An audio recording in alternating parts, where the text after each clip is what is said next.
appeal in the matter of Haque and Hussain.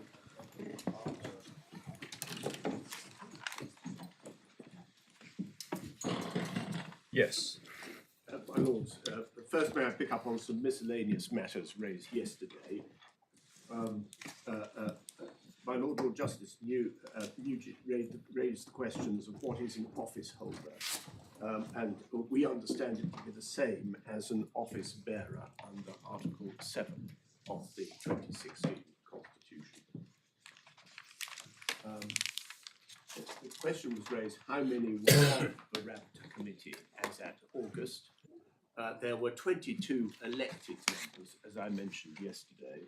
Yes. But if you include Elected in April. Elected in Yes. April. If you include members who were co-opted after that date, we would submit that the evidence shows that there were 42 members of the Raptor Committee by the 31st of August. But these were not, although submissions were put before the judge on this, was not something on which any final conclusion was reached. About the constitutional legitimacy of the co-option, or was that what not the number? raised? How do you count up the numbers? Right, the judge okay. thought that there were problems about that, and submissions had been served late, and evidence had emerged during the course of the trial. But our position was that you could get to 42, Right. who included co-opted members of the Raptor Committee. Lord Justice Nugee asked whether there were any attachments to the note of the meeting on the 24th of August.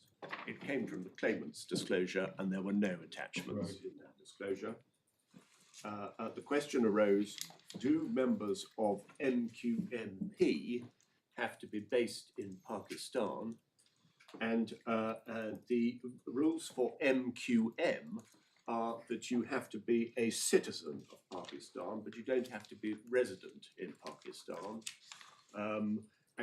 And we understand that under its 2017 constitution, that was so for MQMP as well.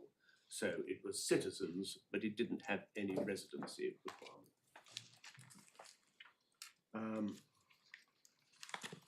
I don't know, Lord Justice Arnold raised early on in the proceedings two questions about if this were to be remitted, what should be remitted. I wasn't intending to answer that now, but I will have a go at answering it at some stage before we finish today. But I'll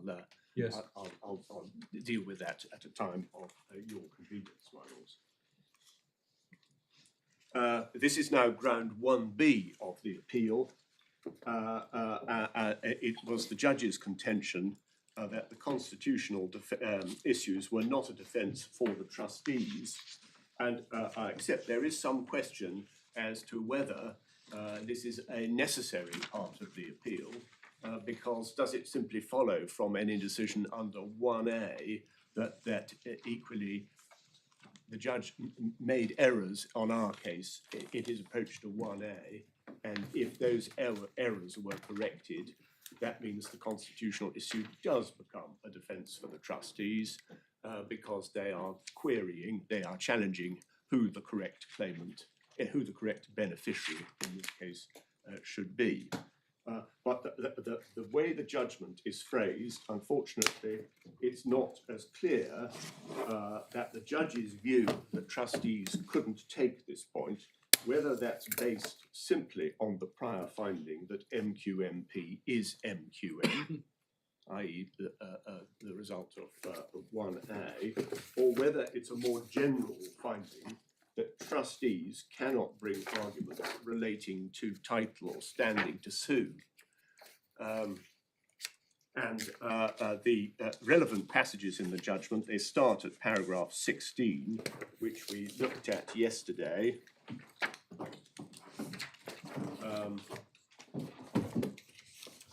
Page 68 in the core bundle.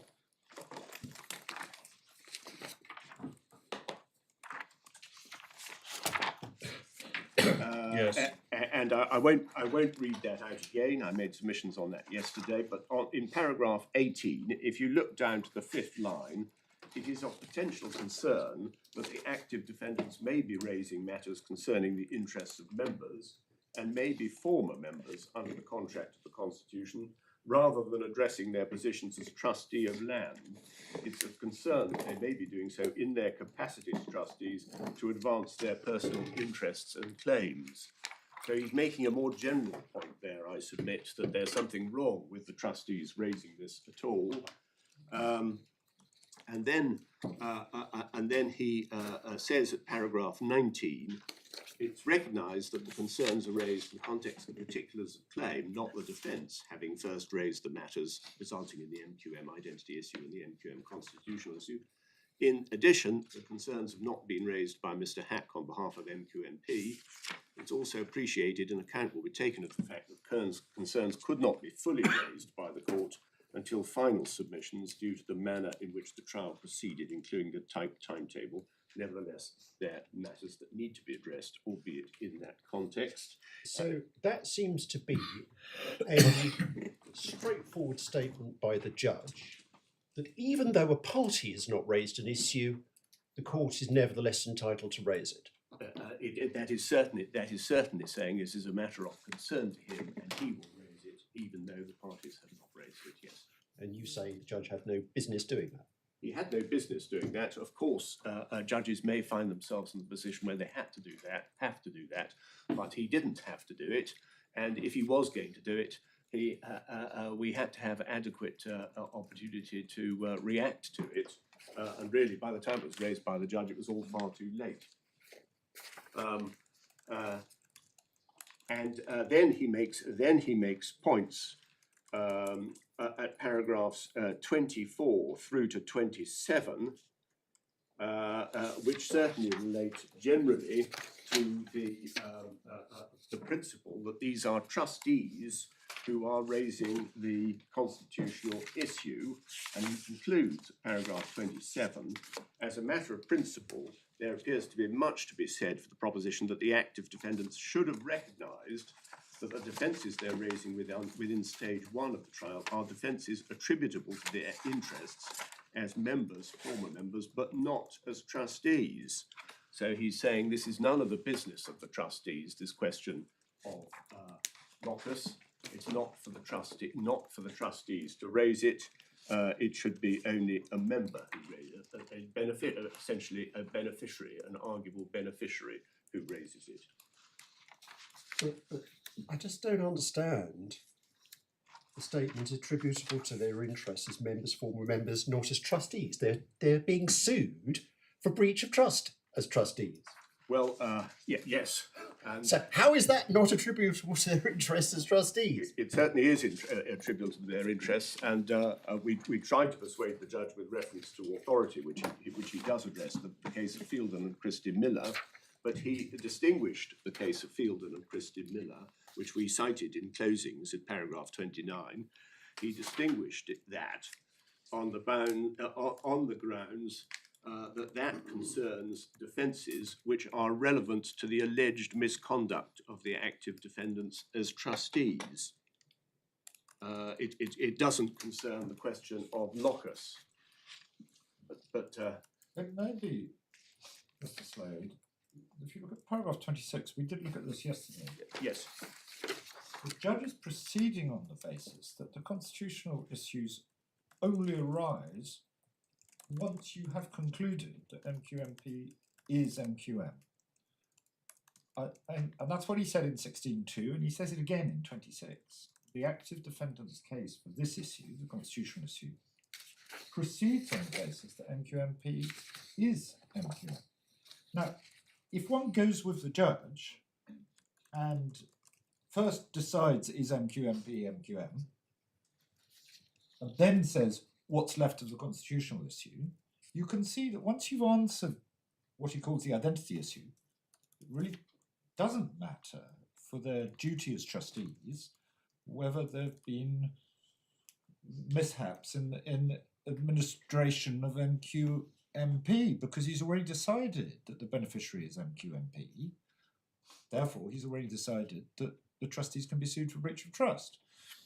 Now, you addressed this yesterday on issue 1A, that you can't get to the conclusion that MQMP is MQM without answering the constitutional issue.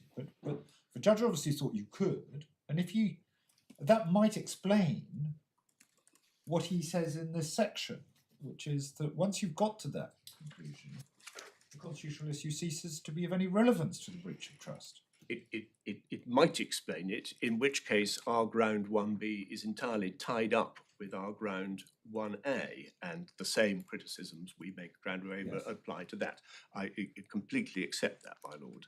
But the way the judge has written this judgment, it doesn't look as if it is entirely connected with his decision that MQMP is MQM. And that's the reason why the trustees can't raise the constitutional issues, because they don't go anywhere. If that's all it was, then I completely accept that that's ground 1A. But what the judge says appears to go further than that, a more general statement that trustees cannot raise questions of locus. That's a matter for people who claim to be beneficiaries. Yes, I see. Thank you. And then we go to the end of the judgment, which is paragraph 171 and 172.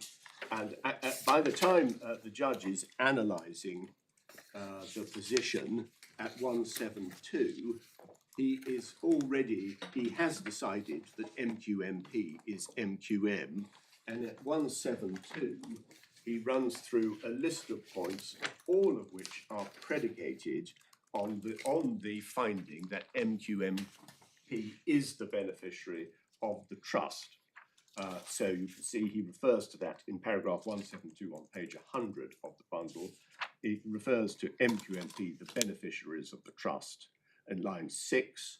And then in A, he refers to, in line 3 of A, the current membership of MQMP, which is, again, a clear reference to that MQMP is the beneficiary. And then in B, he says that matters advanced concerning the constitutional issue are matters for the membership of MQMP. That's the point that you, my lord, were raising, that once you assume that it's the same, what difference does the constitutional issue make? Why should these trustees be running it? And then he gives an example at C, which certainly assumes that it is the correct beneficiary who is bringing the claim. And the same point could be made about D, where he refers to the current position of the membership of MQMP. And then he makes further points. And if you go to F, the court would need to consider relief requiring and meeting the current members of the MQMP in Pakistan. So all this section of the judgment is predicated on the finding that MQMP is MQM. So I'm just going to seek to address if the judge was making the proposition that trustees cannot cannot resist a claim on the grounds that the claimant has no locus, I wish to submit that that's not the law, and we have two authorities which haven't found their way into the authorities bundle. If I can hand them up now.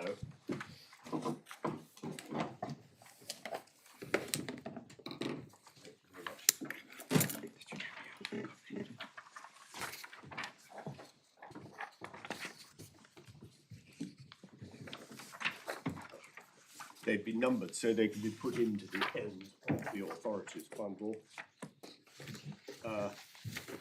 And the first point, if you, my lords, if you turn to page 237, this is a section of chapter 41 of Moylan on trusts, all about locus standi for a breach of trust action, and it doesn't include any proposition that it is only potential beneficiaries who can raise locus points. That's all I seek to make out of that section. I've marked up various passages, but it doesn't say what the defendants would like it to say. I'm sorry, what the respondent would like it to say. And there's a case called Close and Hilliard at page 231. And in that case, the defendant trustee, who was a surviving trustee and an executor of a will, applied to strike out a claim against him on the ground that the plaintiff had only an expectation and no interest to bring an administrative action, and his claim on demurrer was allowed on the basis that the plaintiff had no interest at all, either vested or contingent, and it's a rule of this court to enable them to sue, they must have one or the other.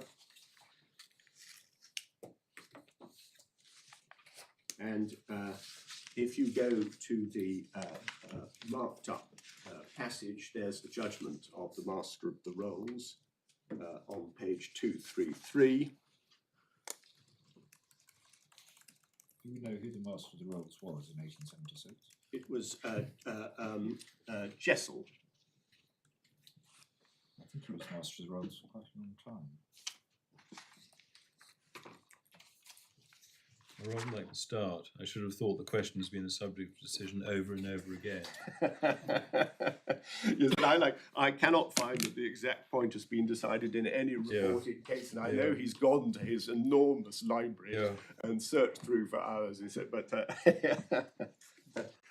then the principle he comes back to page 234. That's what I've just cited. It's a rule of this court that to enable them to sue, they must have either one or the other. That is a present interest. I'm sorry. Vested or contingent. Vested or contingent. And go to page 236.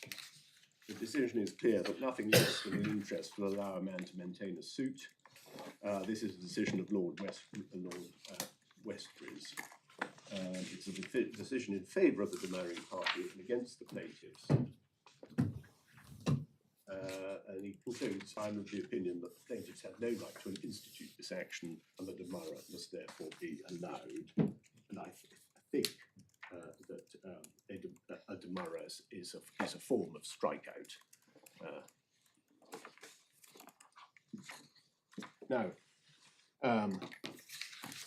what we get from this claim is that this case is that here is the trustee resisting the claim on the grounds that the claimant has no interest, and we know from 232 that the potential beneficiaries, who were some daughters, were not parties to the action, and the claim had been brought against their wishes.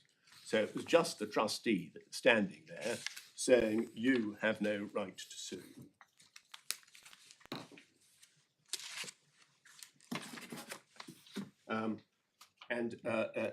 In the case of Fielden and Christian Miller, which is in the volume of authorities, starting at page 68. There are actually two decisions in that, obviously not long-running litigation. A decision of William Blackburn, and that was a case concerning two beneficiaries called Stephen and Sam, and Stephen made a proprietary estoppel claim against land held on trust by trustees, and the trustees aggressively resisted that claim, and Stephen then said that they were breaching their duty of neutrality between beneficiaries and they should be removed. And the judge dealt with this contention at page 83 of the authorities volume at paragraphs 52 to 55.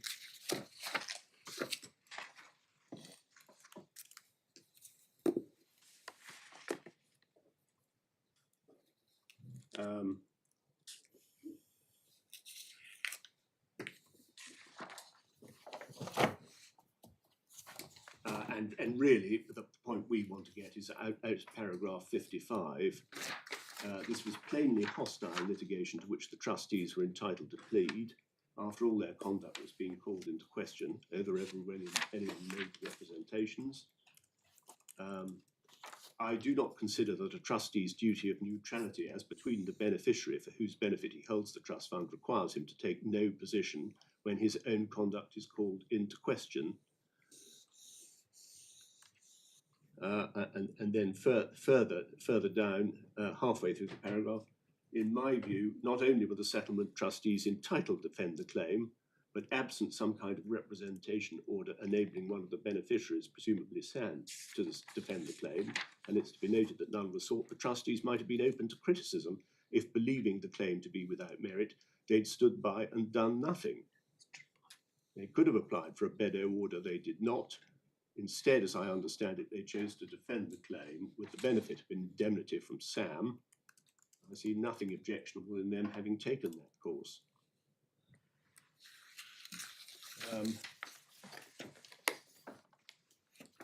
Now, the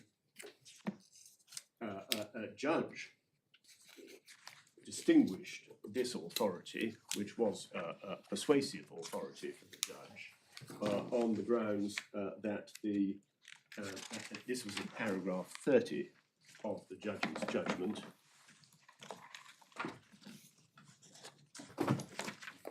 He distinguished it, as I mentioned, on the basis that the constitutional issue in our case was not a defence relevant to alleged misconduct of the defendants of trustees, but it was highly relevant to their defence of the claim brought against them as trustees, and there's no ground to separate out those defences which go to the correct identity of the claimant, and those defences which go along the lines, I am not in breach of trust at all.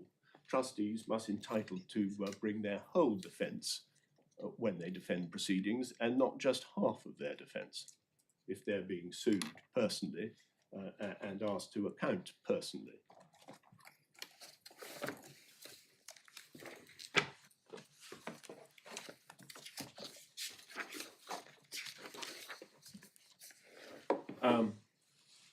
We do have a procedural complaints about how this matter arose, because as my Lord Justice Arnold has mentioned, this wasn't a point that was raised by the claimant at all. It instead came from the judge, and it first emerged on day one of the trial, at the end of day one, and that can be seen as supplementary volume 2, 228, starting at 228.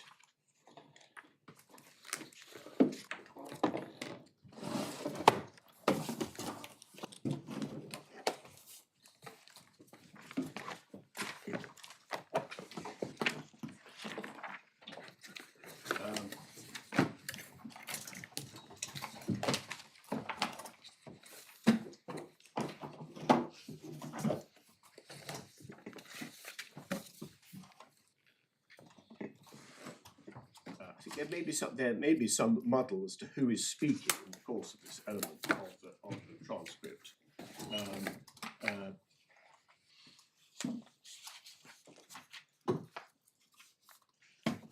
But if you go to page 229 at E,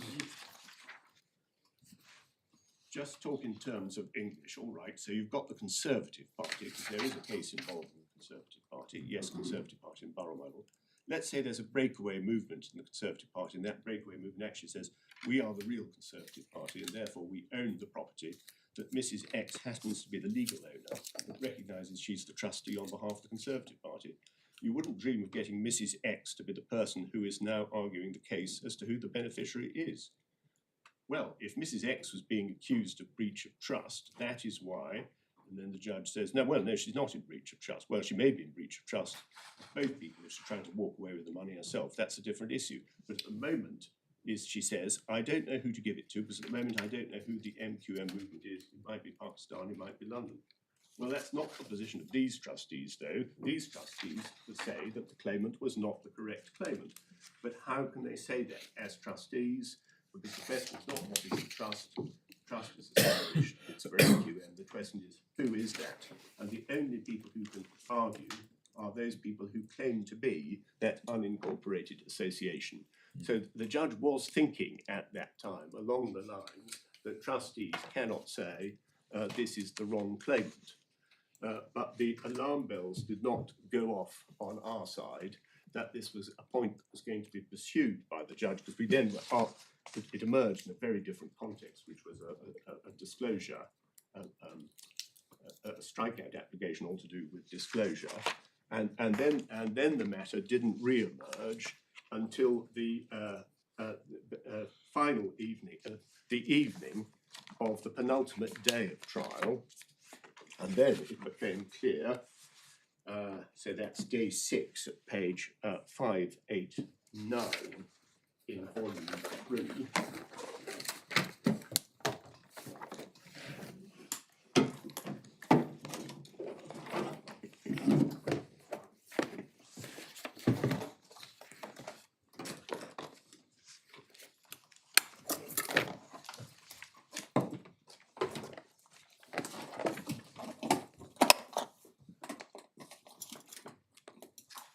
Was that 589? Yes, 589.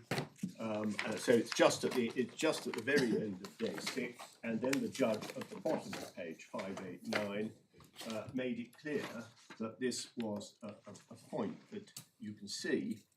He says at 590b. Now, I fully appreciate that Mr. Mohammed has not taken any of the points I raised, but I think the court must. Trustees cannot put forward matters relating to their own personal interest. To do so would breach a fiduciary duty. Insofar as they're wishing to present matters of their own personal interest, they're going to seek the directions of the court, whatever those directions will be, but that's a matter of concern. And so I won't read it out to you, but it was absolutely obvious on the penultimate day, the evening, that the judge was taking this point very seriously. And so we came back on the next day when it was going to be closing submissions. And when it came to my turn to give the closing submissions, that was the first point we addressed. And you can see the note that I provided for the closing submissions. That's at page 672 of the same volume. And there we raised the Fielden and Christine Miller authority in answer to the judge's concern.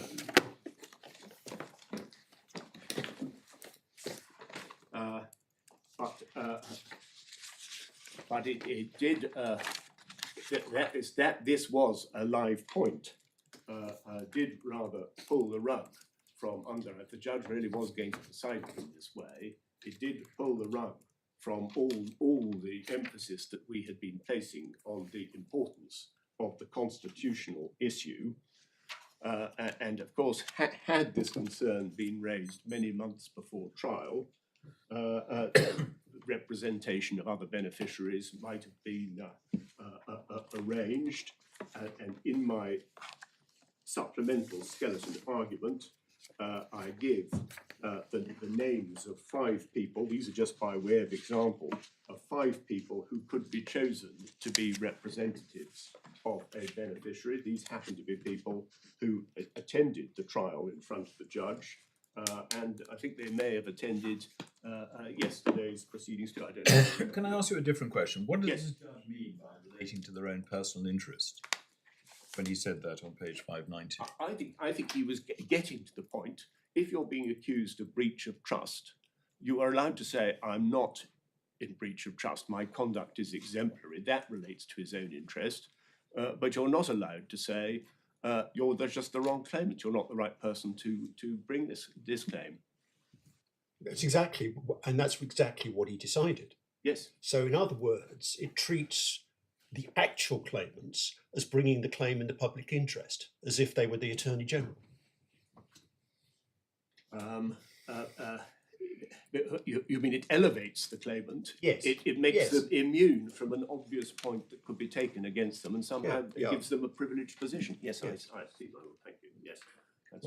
I mean, one of the duties of trustees is to act in the interests of the trust.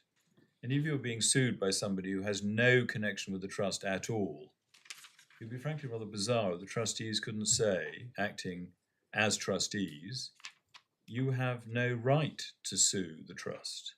I just don't.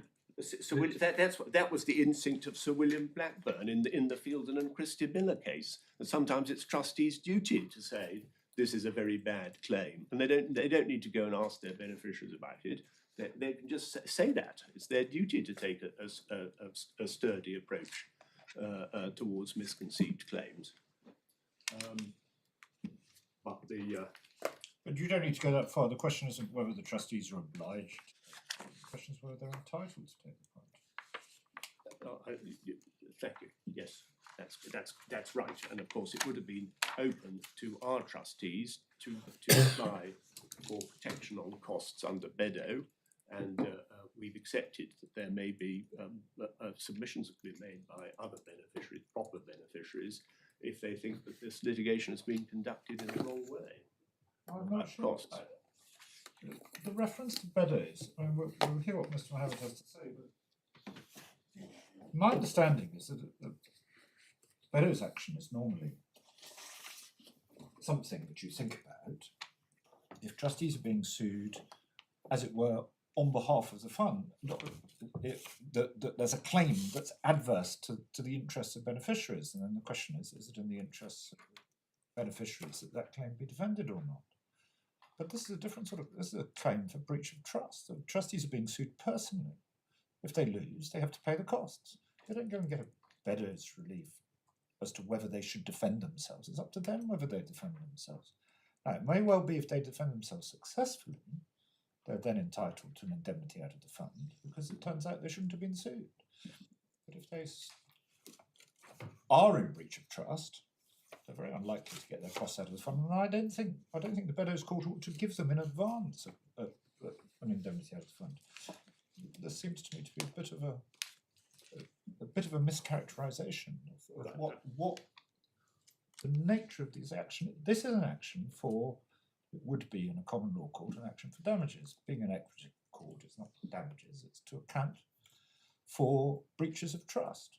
If that claim is made out, they have to pay for it out of their own pocket.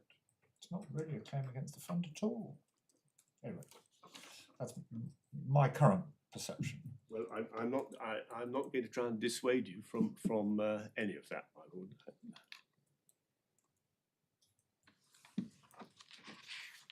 So that's those are my submissions on ground 1B. If there is some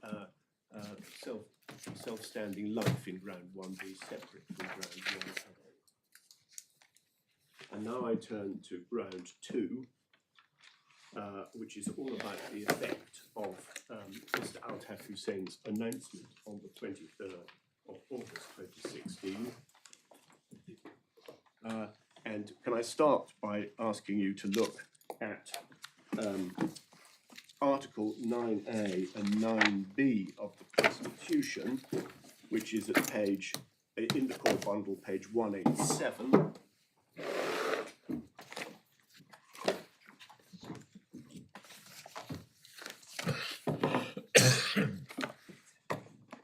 And 9A provides that the committee shall be the highest policy and decision-making organ of the movement. So it is the committee, the RABTA committee, that is sovereign.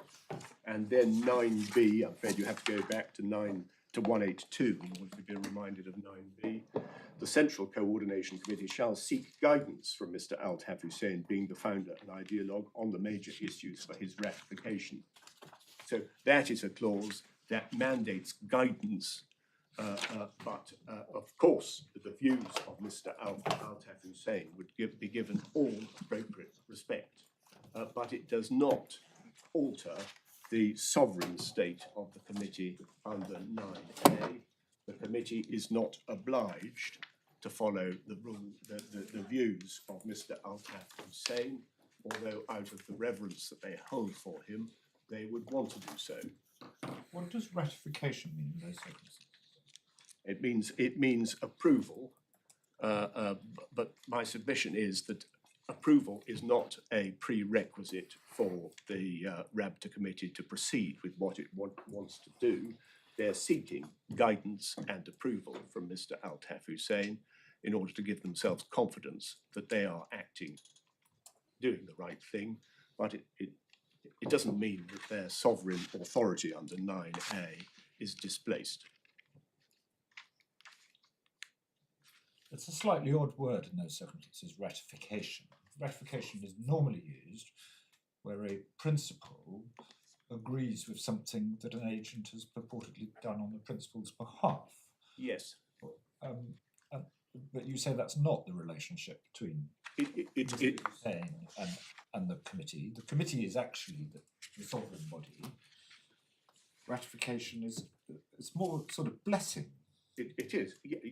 Yes, it is. It's a form of approval. I agree with what you're proposing to do. Yes, and it's likely to happen. It's likely to happen before the committee have decided to go ahead and do what they want to do, because they want to know that they have the blessing of the ideologue leader.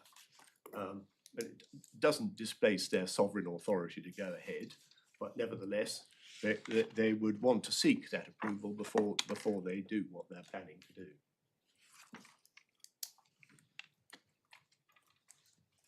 Now, so if he was asked for guidance and said, "I think this is a very bad idea and I don't approve of it," they could still go ahead and do it. But you say in practice, unlikely. yes, So it has, even though it has no legal effect, it has a practical. it has a practical effect. Yes. Because it's likely to influence the votes of the members of the committee. Yes, they will want to know that they have his blessing. Yes. Now, the announcement on the 23rd of August, which we did look at yesterday, that is in the core bundle at page 109. Oh, sorry, supplementary volume 1, page 109.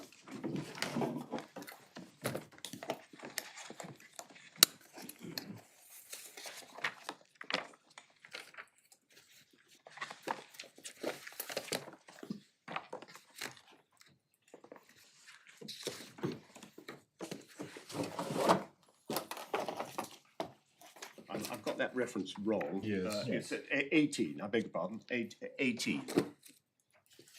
Which, page 18? Or? Page 18, yes.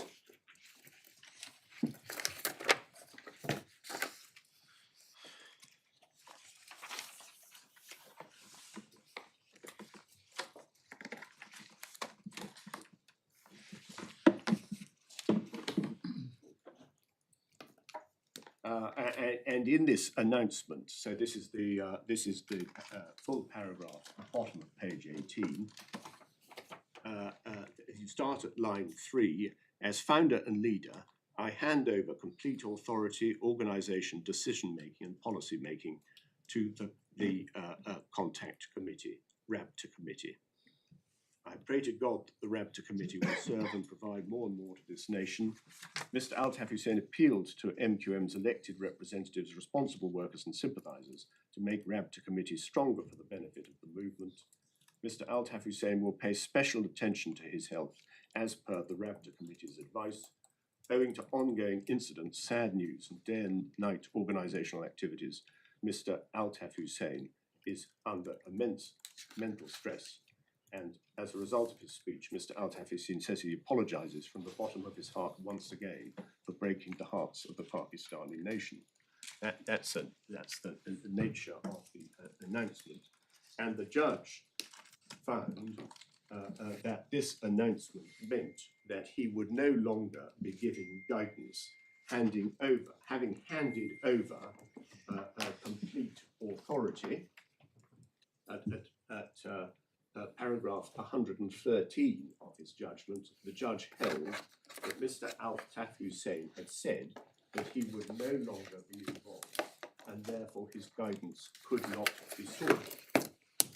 And that was, in my submission, a misreading of his announcement, because the announcement did not say that Mr. Altaf Hussain was resigning as founder, leader or ideologue leader of MQM. It did not say that he was disassociating or abandoning MQM. He was not announcing any change in the constitution. He was taking a step back from his dominant position in order to recover his health. And the authority under the constitution, the authority to make decisions, had always rested with the Rabta committee, not with Mr. Altaf Hussain, and nothing in this announcement altered that position under 9A, nor in my submission under 9B.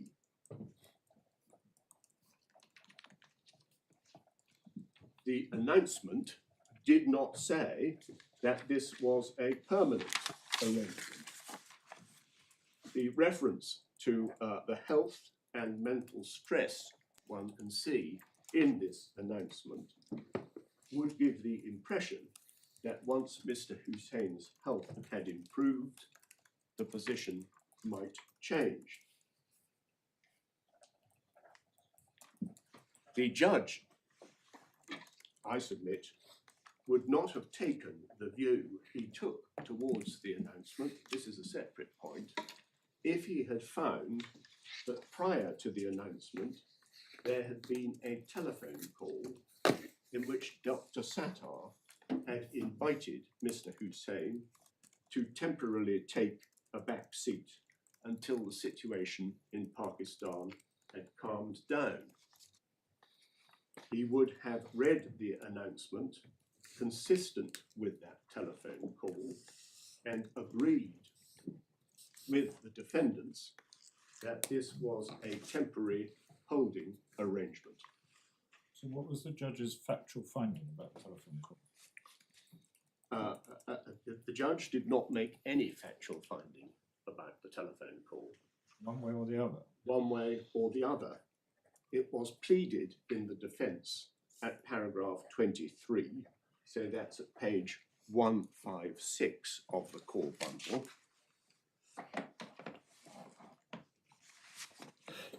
I don't think I need to take you there, but it was a pleaded matter in the defence.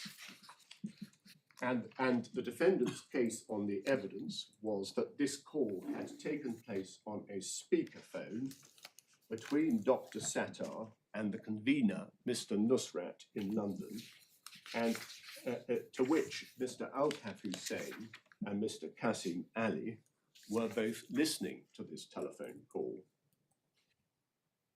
Now, I can't say that the evidence was all one way about the telephone call, but we submit that the judge erred in that he reached no conclusion about the telephone call at all. But you're not inviting this court to make a finding of fact. No. What you're saying is the judge erred because he didn't make a finding, and therefore that would be an issue to be included in the remittal. Yes. Does that mean that you're not inviting us to reach a conclusion as to what the announcement meant, that it all depends on factual findings? Or are you inviting us to conclude in your favour that it did not have any effect on Mr. Hussein's regardless of whether the telephone call took place or not? If you take the view that it did not affect the, if you take the view that the announcement did not impact on 9B, you, my lords, can decide that now. As a matter of construction, as it were? Yes, as a matter of applying the announcement to the rules. The difficulty with that is that this is not a contract or a statute which you can look at as a self-standing legal document. It's just a statement, and it must be interpreted in the light of what the facts are, must it not? The background. And we can't ourselves. You say there's not been a sufficient finding of the backgrounds, but I think you accept we can't ourselves decide what the background was. So how can we securely interpret this announcement, as it were, devoid of any secure findings on the background?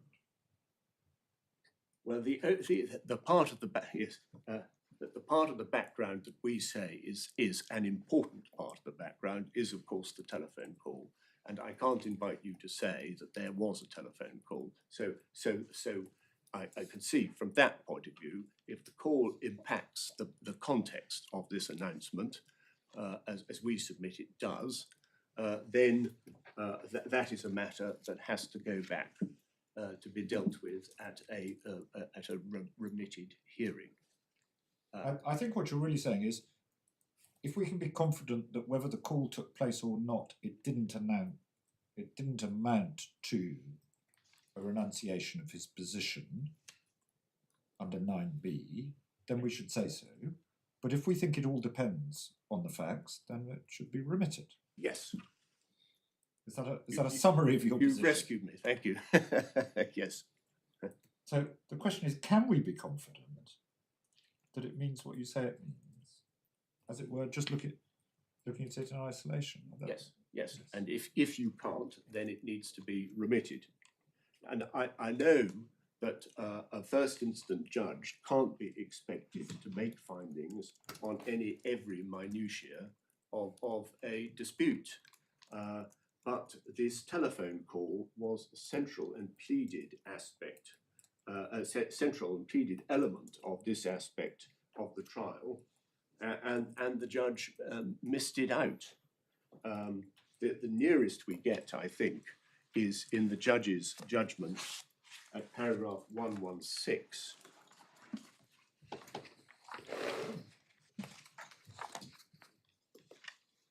At page 89 of the call volume, there is a dispute of recollection concerning what was said between Dr. Sattar and Mr. Nusrat following the apology.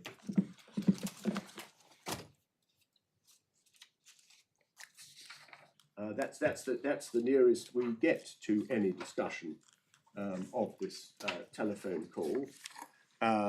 And it is not included in the judge's summary of Mr. Altaf Hussein's evidence, which he gives in Appendix 2 to the judgment, although he does include a reference to it in his summary of the sixth defendant's evidence, which we can see at page 119. So that's paragraph 261 of the judgment.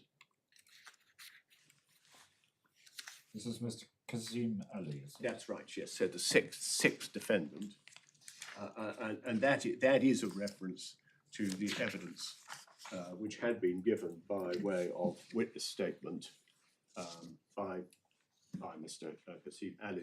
The reference to the witness statements, that's in supplementary volume 1 for the first defendant, is page 135 at paragraph 39, and for the sixth defendant, it's page 162 at paragraph 32.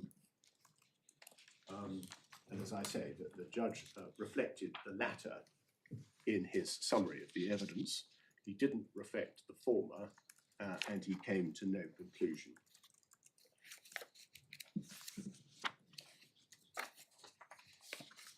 The judge. I'm sorry, could you give me those references again? Yes, I'm sorry. Supplementary volume 1, page 135, Yes. paragraph 39. That's for Mr. Altaf Hussein's statement, and for Mr. Qasim Ali's, it's supplementary 1, page 162, at paragraph 32. And did Mr. Nusrat give evidence to the same effect? No, Mr. Nusrat did not give evidence to the same effect. He was cross-examined. He was cross-examined on the basis that the call had taken place, but he did not accept that the call was as it was said by these two witnesses. So the evidence, I entirely accept, was not all one way in front of the judge, but the conclusion was not reached.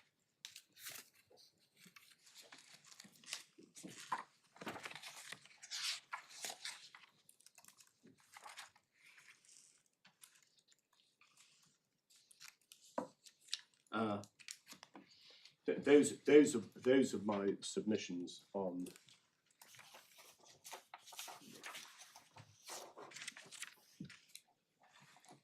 Yes, I've been asked to just point out that by the time Mr. Nadim Nusrat gave his evidence, he was actually his evidence was called by the claimant. Yes. There had been a falling out, so he was one of the claimant's witnesses. He wasn't a defendant's witness by the time of the trial. At the time of the events in 2016, he had taken Mr. Altaf Hussein's side, I think. Very much so. He had, but there had after that time there had been a falling out, and so on this at the trial before Judge Jones, he was a witness called by the claimants.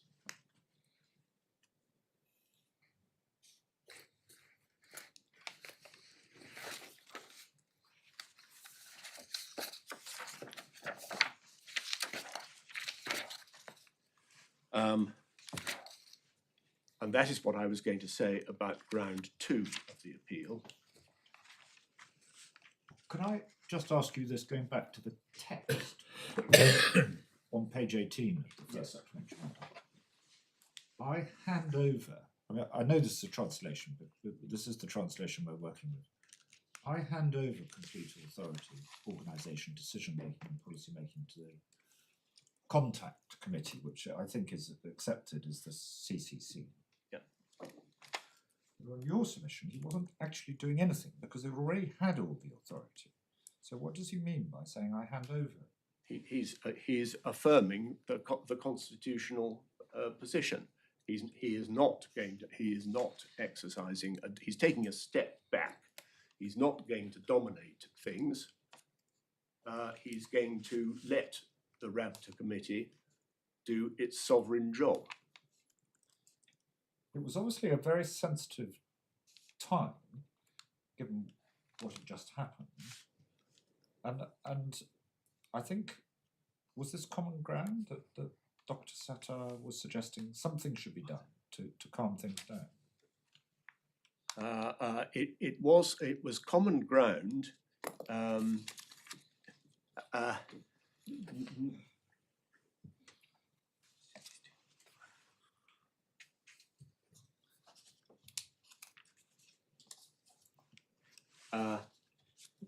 It was common ground that Mr. Nusrat and Dr. Sattar did have conversations, Yes. and they were about the tense situation. But the nature of the conversation, the exact nature of the conversations, and who said what to who, there was difference of recollection, certainly between the witnesses on the defendant's side, so that's defendant number 1 and defendant number 6, but also differences of recollection between Mr. Nusrat and Dr. Sattar, although those differences don't make any difference to the subject matter of this appeal. But there were differences of recollection, and it certainly was all prompted because of the crisis situation that it was perceived MQM was in. And on Mr. Hussein's case, what does he say he was doing? Was he trying to send a public signal that he was distancing himself a bit? I mean, what does he say he was doing? He was sending a public signal that he was stepping back from his dominant role until his health was improved. That was the reason given in the announcement. But in reality, it was in order to calm the situation, because that is what Dr. Sattar had asked him to do in the telephone call.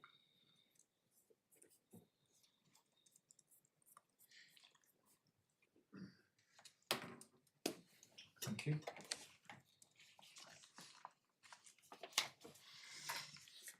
And ground 3 of the appeal concerns the correct interpretation of the Constitution. The judge dealt with this at paragraph 134 of his judgment, which is page 93.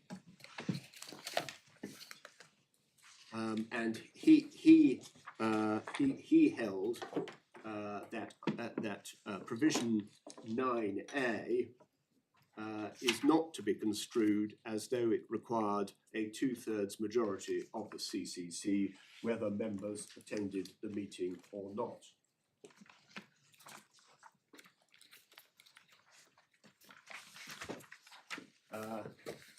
That construction assumes that the members have been notified of the meeting. It does assume that they've been notified of the meeting, and I think that was one of the problems that the judge thought that there was he thought that was one reason why the constitutional issue was not in a good state for determination, because it partly depended on whether people had been properly asked to the meeting. Well, that's a separate point. I mean, there's a question of construction, which is, does 2/3 mean 2/3 of everybody, or 2/3 of those present, or 2/3 of those present and voting? Yes. There's actually 3 possibilities. I don't think the third one makes any difference in this case, because everybody present voted, but it could in theory. But the other question is, if you have a meeting of a committee of which some members are in London and some members are in Pakistan, can you have a valid meeting unless you've given everybody notice? Which is a different point. Is that a point on the facts of this case? No? That would be a point if the judge's interpretation of how you go about it is correct. Yes, I see. But otherwise, it's not a point on our construction of this, because you simply have to get up to a 2/3 majority of the RABTA committee. Whether you've summoned people or not, I mean, that seems a little bit odd. But anyway, you say what you want to say.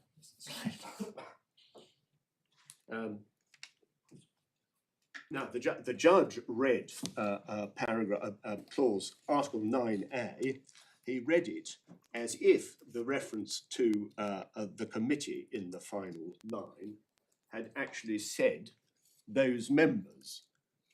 So the judge read it as meaning ordinary decisions shall be made by a simple majority of members present in a scheduled meeting, while in the important and major policy decisions, 2/3 majority of those members shall be required. That was the effect of what the judge said it meant.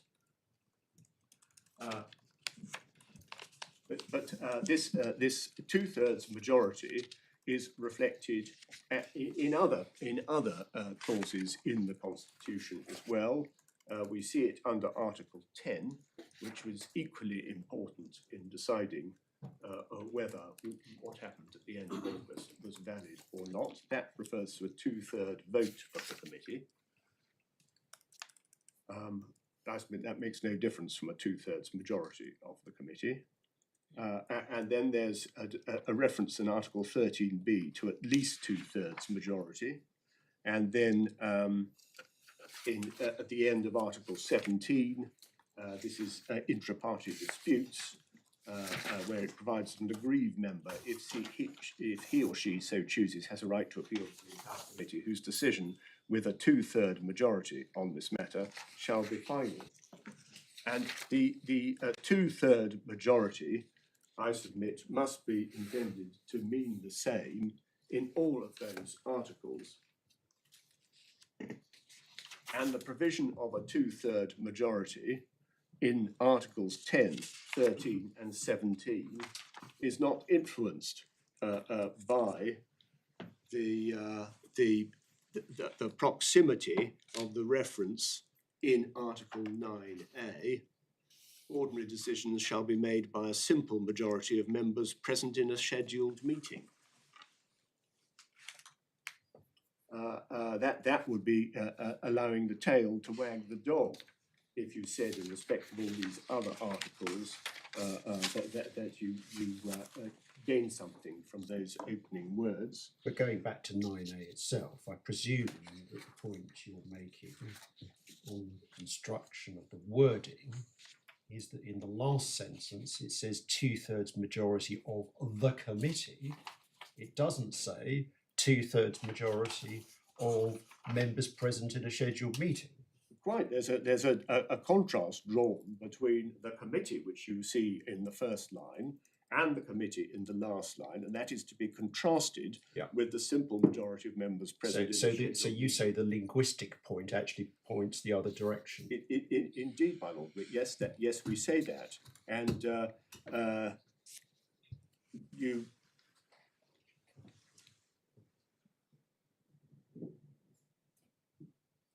Now, I know that matters of construction are really matters of first impression, but even on the first impression, the first impression one gets is that the reference to the committee in the last line of 9A means what it says, and it does not mean those members who've already been referred to in the previous sentence. It means the same committee as is referred to in the opening words of 9A.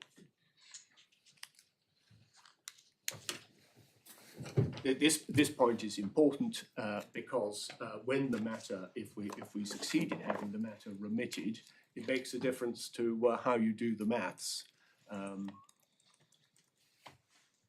Makes an important difference, and it is also something I submit that this court's in a position to decide and should decide, because if the matter were to be remitted to Judge Jones, we wouldn't want him. It's not going to go back to him because he's retired. Oh, I'm right. Yeah. Well.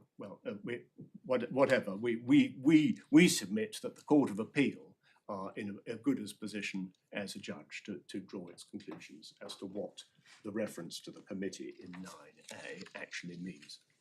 And although questions of construction can be influenced by background matters of fact, the background matters of fact here would be background to when the Constitution was first adopted, and there wasn't any evidence in relation. No. Yes. So we just have to look at it as a self-standing document. Yes. Technically, I suppose, its construction is a matter of Pakistani law. Technically, that would be so. Nobody's ever suggested. But there's never been any point taken on that. So we assume that it's the same as English law. Yeah. Yes. Thank you. And those are my submissions, and unless I can assist you further, that's where I was intending to stop for the moment. What was your question about retained findings?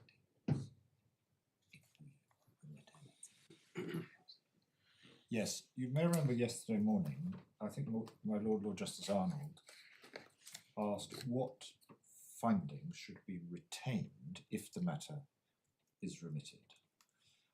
And I think we have a fair idea of which ones you want to challenge, because that's grounds 2 and 3, and to some extent, I mean, 1B is not really a finding, it's really a point of law. But how ought we to approach this question of retained findings?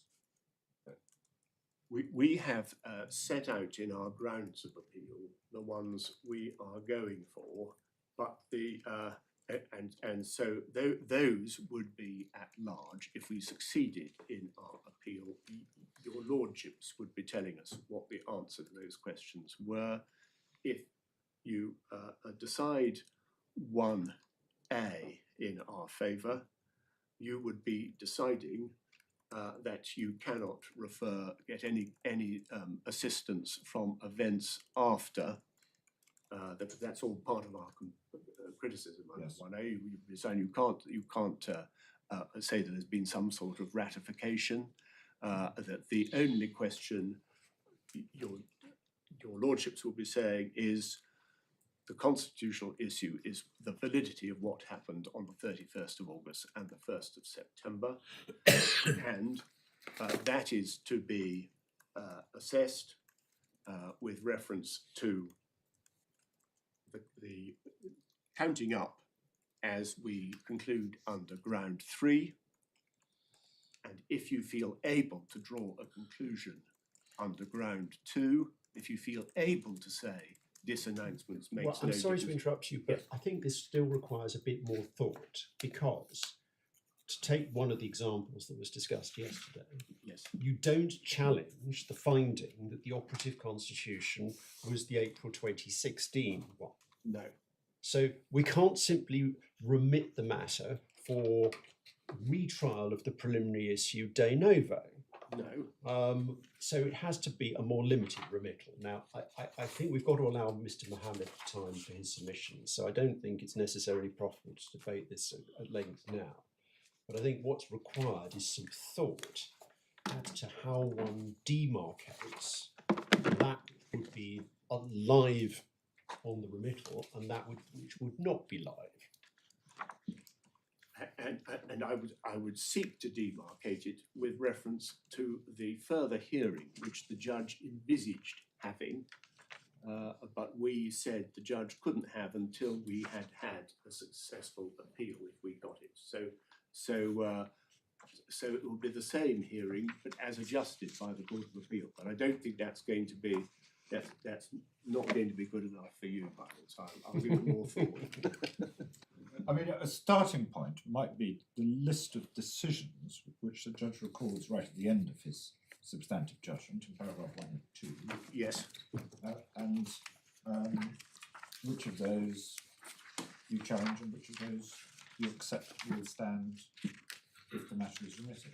But I don't invite you to do it now. I mean, as my lord says, perhaps it needs a bit more detail. Yes. Thank you. Thank you very much. Yes, Mr. Mohammed. My lords, my learned friend gave you yesterday a potted background of how the MQM and its development from what was essentially a student movement to what it is today. I'm just going to amplify and possibly take slight issue with that background, and by way of doing that, I'm hoping to assist the court so it doesn't fall into error. But my lord, the MQM and how it came to be, it's not disputed. The MQM movement is the word, the original name for the MQM was the Mohajir Qawmi movement. Mohajir means in Urdu the migrant, and it is referred to in the judgment. And I am not aware that anybody would take issue with that interpretation. So chronologically speaking, my lord, we had the Mohajir movement, which meant that those people who migrated from India and settled predominantly in the south of Pakistan, what is now known as Sindh, the Sindh province. And Karachi is the biggest city in Pakistan and is the capital of that particular province.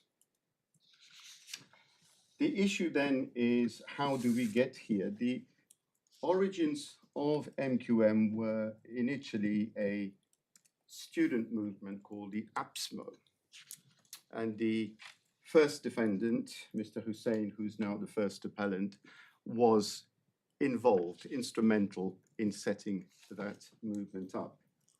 Then in 1984, as the judges accepted, we contested that it was Altaf Hussein who founded the MQM, but the judges accepted that it was Altaf Hussein who in 1984 founded the MQM. And the reason why it's important to look at the name Muhajir and now the current name, which is Muttahida Qawmi Movement. Muttahida means united. Qawmi means of the people, movement. So, my lords, we've gone from the migrant to the united, and there has been a name change. But nobody has contested that the MQM changed. The MQM remained the MQM without any reference to its decisions being vitiated by the name change. Also, my lord, the analogy that I will invite you to indulge me in is that of a train journey. Now, the MQM is predominantly and was predominantly a South Pakistan party. It started in Karachi, Sindh province, and then with a name change from Muhajir, which was confined parochially to Sindh, changed to Muttahida, united. And there was a development in the constitution at each stage. Now, unfortunately, we are only dealing with the constitution of 2016 in this bundle. But the judge at the lower court had the advantage of reading all of those constitutions, or at least one assumes he read them, but they were there. The point I make, my lord, is the parochial went to national, and there is a famous train that runs from Karachi all the way up to the north in Peshawar, where I come from originally. It's called the Khyber Mail, and Khyber is K-H-Y-B-E-R, Mail. And my lord, this is the analogy I'd like to use. The MQM then spread from Karachi to become a national movement. My lords, again, when we focus on things, nobody has said that that change in the constitution, that change in the name, resulted in a new party. This is what has been advanced by the relevant defendants or the appellants, that a new party was created in 2016. My lord, the train journey is like this, and I put it very, very succinctly. We board the train in Karachi. It's a one train, the Khyber Mail. It carries on until it gets to the point where in 2016 August, on the 23rd of August, Mr. Hussein makes an announcement. But it's actually not an announcement, it's a speech aimed at people on hunger strike at the Karachi Press Club. Those people are on hunger strike for whatever reasons that they were espousing at the time. The result of Mr. Hussein's speech, and it's not my pejorative term for it, but that is the term that was popularly described as a hate speech. It was an anti-Pakistan speech. It was a speech that denounced Pakistan. It was seen as treasonous. And my learned friend did refer to it yesterday, that speech, that at the end of that speech, Mr. Hussein did face a criminal trial here in the United Kingdom at Kingston Crown Court, but he was acquitted. However, that doesn't change the fact that there was a backlash, a very severe backlash, and there was, it's not disputed, there was actually a fatality as a consequence of that. Mr. Hussein decided on the 23rd to make that speech, which is the letter at page 18, my lord. I thought it was the day before. And The day before he released the letter, and it was made published, my lord, on the following day in the press. That's how it came about to be in the public. So, my lord, looking at that, what we have is, putting it very shortly, Mr. Hussein's case is, I was magnanimous. Dr. Sattar took actions which I may have disagreed with, may have not disagreed with, but he took actions. And I remained on that train journey in our position until the 21st of September 2016. And how do I say that, my lords?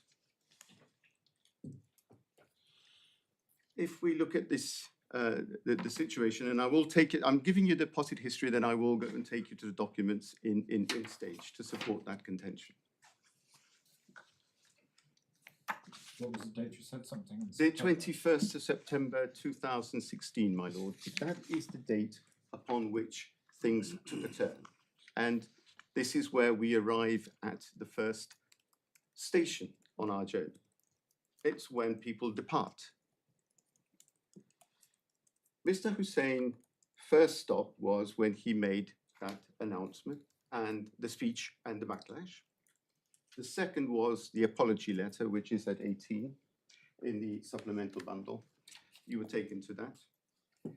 The third stop, my lord, and the critical position, my lord, is when the treason charges were brought before the Sindh Assembly and the National Assembly of Pakistan for Mr. Hussain to be charged with treason. Mr. Hussain was on the train journey with the MQM post 31st of August 2016, after the events that we are told were unlawful. My lords, the elections, the amendments, we carried on that journey together. And I'll take you to Mr. Nadeem Nusrat's position on that point as a convener. You were taken to it yesterday, but I will persuade you to see it in another light. So, my lords, if you're with me on this journey, then we come to a position where Mr. Hussain is being charged with treason, or a proposal is being put forward. Those people in the MQM, those people on the journey with him to that point, are also the very people that are participants and proposers of that proposal to have him charged with treason. It's at this point, my lords, that Mr. Hussain and a coterie of others decide to leave the train. They come off the MQM train and they form what we now say is the MQM London, the new party. The only new party on the scene, my lord, is that one which gets off at the third junction, the third stop. So, my lords, what am I saying here? What I'm saying, my lords, is that the new party continued to be that which was dominated by Mr. Hussain in London. But the party that was the MQM, and we say now is the MQMP, continued with its journey up to Peshawar. And it is, as was intended, became the National Party, MQM. But it's not different. So therefore, our position in a nutshell is we are the claimants, we are the beneficiaries, and we are the people who can hold the trustees to account. Yes, I understand that. My lords, so looking at the... You have, in the course of that, you referred to changes in the Constitution and developments in the Constitution Yes, my lord. as being necessary features of the history. Of the MQM, my lord. And what's been raised as an issue in respect of the events that we're addressing is, were they constitutional changes or were they not constitutional My lord, changes? yes. That's the point. And my lord, the reason why I gave you the summary the way I did, my lord, was that to show that this is a contractual arrangement. My lord, Arnold very rightly, first thing in the opening day, identified the contractual matrix of what an association is. And I agree with that. The only issue, and very respectfully I take with my lord, is that where my lord described it as an association and that it made no difference that it was a political party. My lord, it does make a difference in this context that this was a political party. And that is found in the particulars of claim. So if I can start... Just before you go into the details of the particulars, can you explain the point of the submission? Because all I was trying to say is that, as it seems to me at the moment, the basic legal principles are the same, whether it's a golfing club, a religious grouping, or a political party, because either way, it's an unincorporated association, and the fundamental principles, as you've just accepted, are those of contract between the members. my lord, yes. And of course, the factual context is very different when we're talking about politics, of course. My lord, That goes without saying. But the basic legal principles are the same, aren't they? my lord, yes, to the extent that I was going to explain. My lord, the issue here is the Conservative Party was referred to in the transcript and in the lower court, and just for parity, I will say the Labour Party here. The Labour Party is an association of members. It therefore does what it does. In Pakistan, however, there is a difference. Every single party is subject to, and at the time that the MQM was incorporated, it was subject to the 2002 Political Parties Order.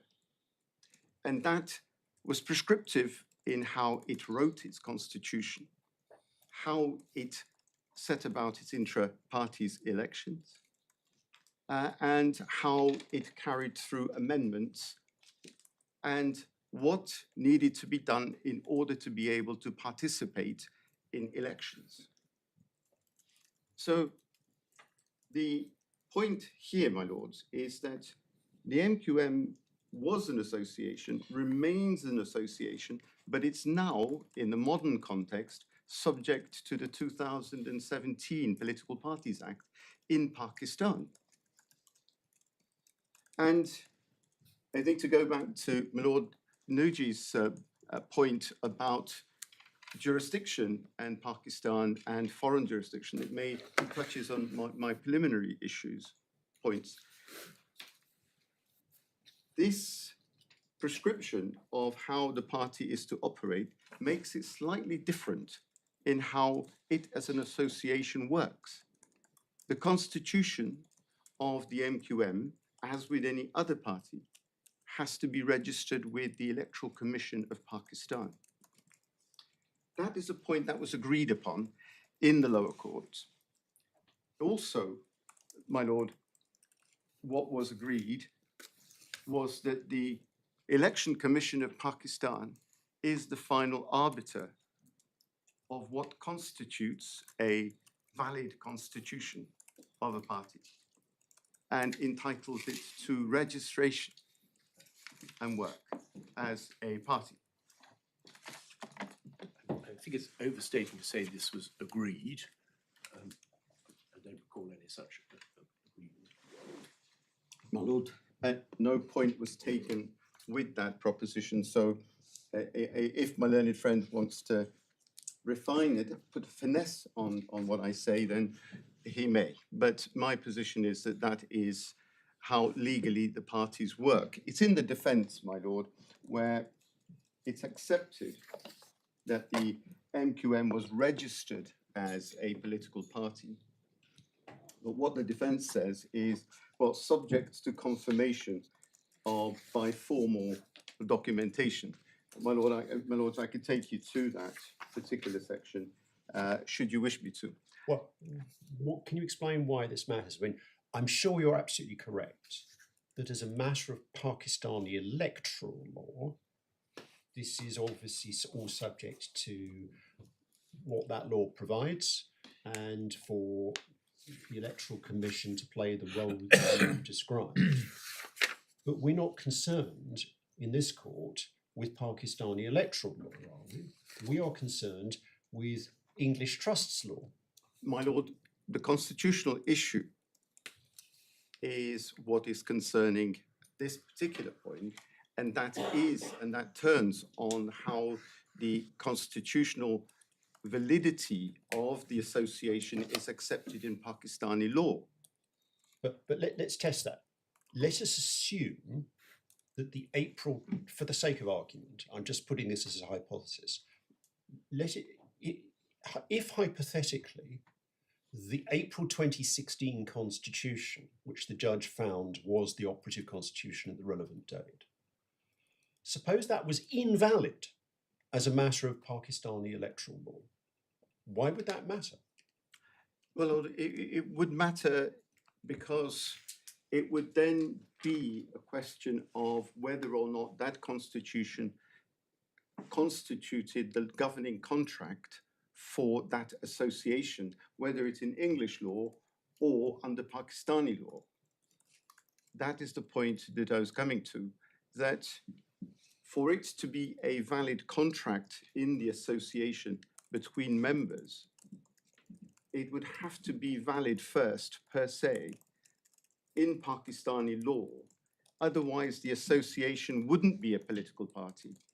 And this is, we cannot separate the political from it just being an association. The contrast between the MQM London and the MQM in Pakistan, my lords, is, as is accepted in the defense, the MQM London is not a registered party in Pakistan. It calls itself a party, a political party, but it cannot be a Pakistani party. The MQMP, on the other hand, they accept is registered, and that is because the constitution was valid. But can I ask you a prior question? If something is done that is contrary to the terms of the constitution, so an act is done by, say, the convener, which is wholly outside the powers of the convener under the constitution, how can that be made valid simply because what he did may be necessary for the purposes of registering or doing something under the Political Parties Act? So it's reversing it round, saying you're looking outside, even though somebody does something that's contrary to the Constitution, they're still permitted to do it, or it still has effect, because otherwise you'd run into difficulties with the political party's order or act.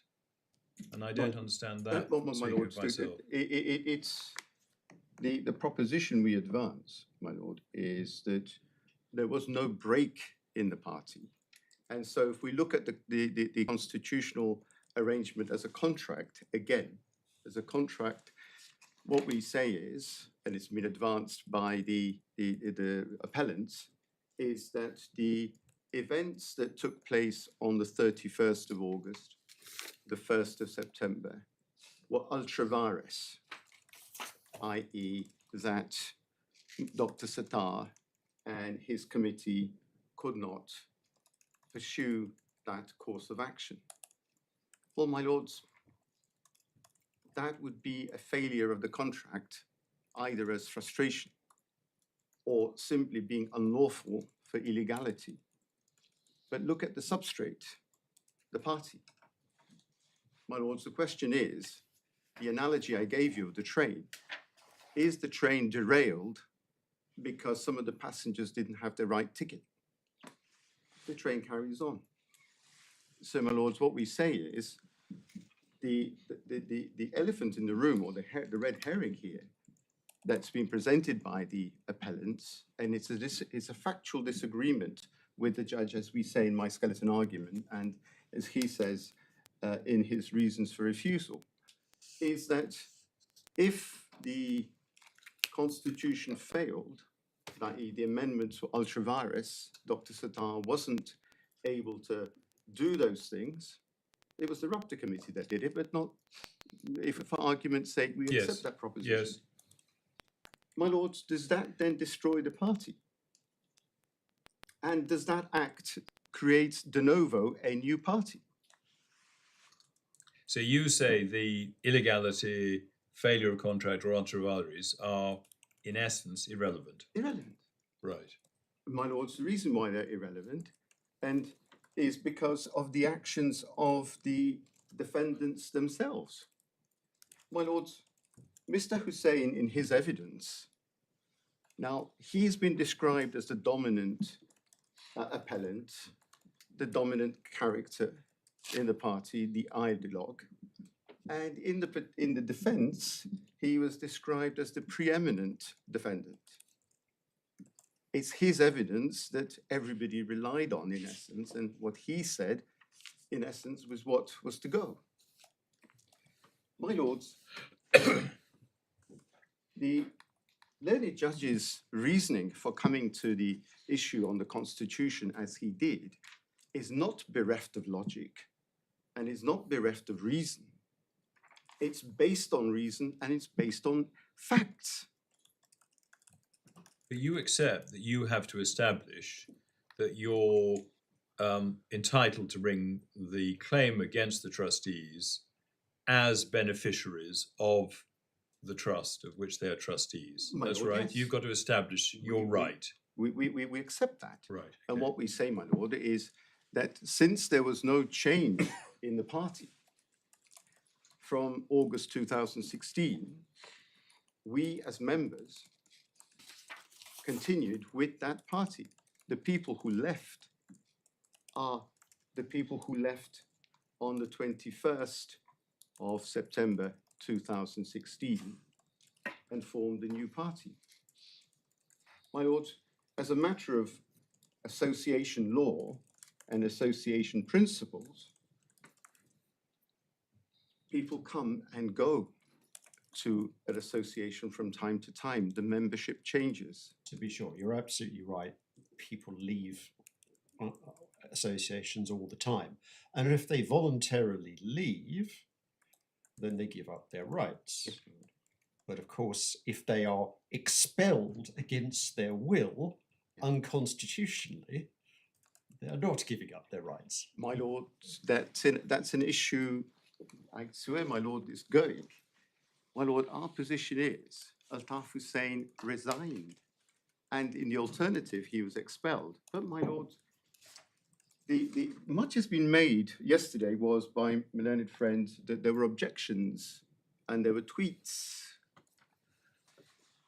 My lords, tweets and rebellion in the streets do not constitute a formal objection to what happened. Mr. Hussein, under Article 17, my lord, if I must take you to at least some paper. I've been rattling on without taking you to any paper. I think I should. Can I also say, with your train analogy, this might not happen with the specific train you have in mind, but trains do divide, My lord, yes, they do. split. My And lord, if one train becomes two, you might have to decide which is a absolutely, my continuation lord. and and which is a departure. I'm very glad that my lord has actually picked up my analogy. I'm chuffed. My lord, if I find the relevant part. Anyway, you're taking us to Article 17. Yes, I was going to take it to Article 17. I think it's 183, 189 in the core bundle. Yes.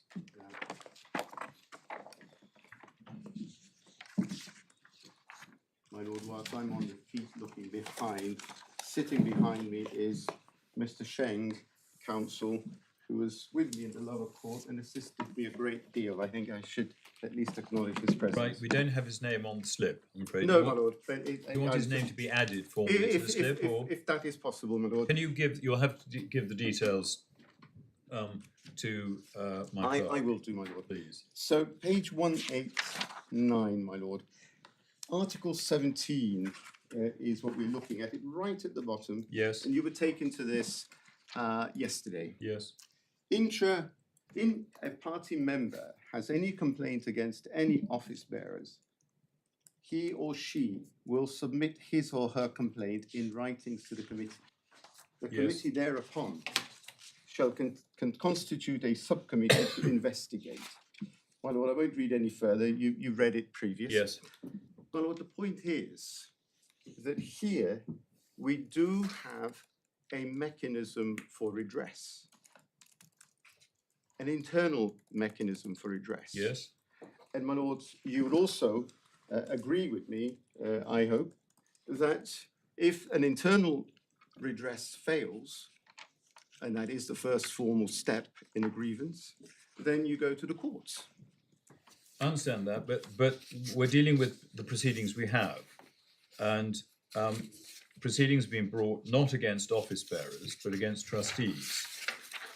So I don't quite see how we're within Article Well, 17. But my lord, the position advanced. They're not office bearers, are they? They're not being sued as office bearers. They're being they're- sued as they're trustees. Well, my lord, if that is what the court's view is, then that, No, I was asking you. That's my lord, they're sued as trustees. yes. But the defence that's been advanced is that on the basis of members. And my lord, this is No, the defence that advanced is that you aren't a beneficiary or aren't the beneficiary acting on behalf of because And- you don't represent MQM. You represent a different. my lord, but that is an issue for the members of the MQM, and that's why, my lord, we say that the issues in this appeal and in the issue in the trial are conflated. Two issues have been conflated, my lord, and this is the red herring that's caused the problem. My lord, the issues of the Constitution, as we advance it, and as the learned judge below found, are not the remit of the trustees to defend. The issues are for members, and also absent procedurally, there isn't a counterclaim seeking such declaration. The defence is absent a counterclaim. So, my lord, you asked that question. We are being asked to prove that we are the relevant members. Going back to my analogy, we say we are the members. We have a representative claimant who has been authorised Yes. by the membership, and that's not been disputed.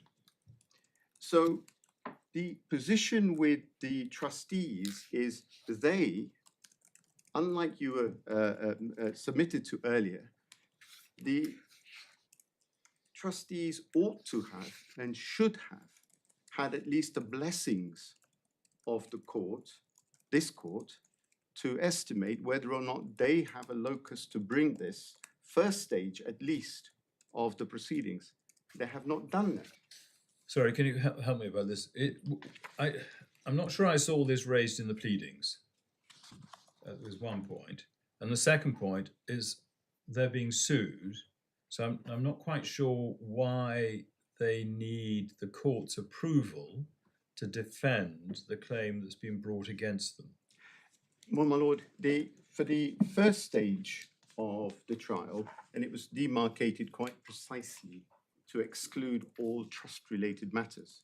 Yes. We are looking at the constitutional issues, and my position on that, my lords, is that the constitutional issue is one that is not open. And when the learned judge approaches that in the transcript that you were taken to, that is, my lords. So is this in the pleadings, first of all, can I ask you? My lord, the point that That it's not open to the trustees to raise, I'm phrasing it slightly differently, your standing, your right to bring my lord, proceedings against them. no, we did not put it in the pleading in that way. No, but then again, on the flip side of that, my lord, there is no counterclaim to plead the other way. Do you need a counterclaim if what you're doing is defending yourself?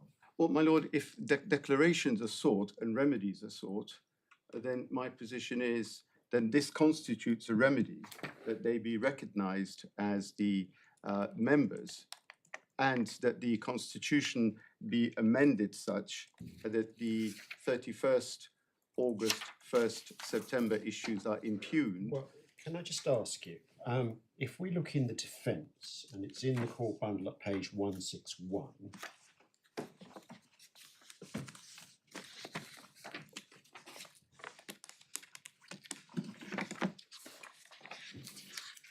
paragraph 44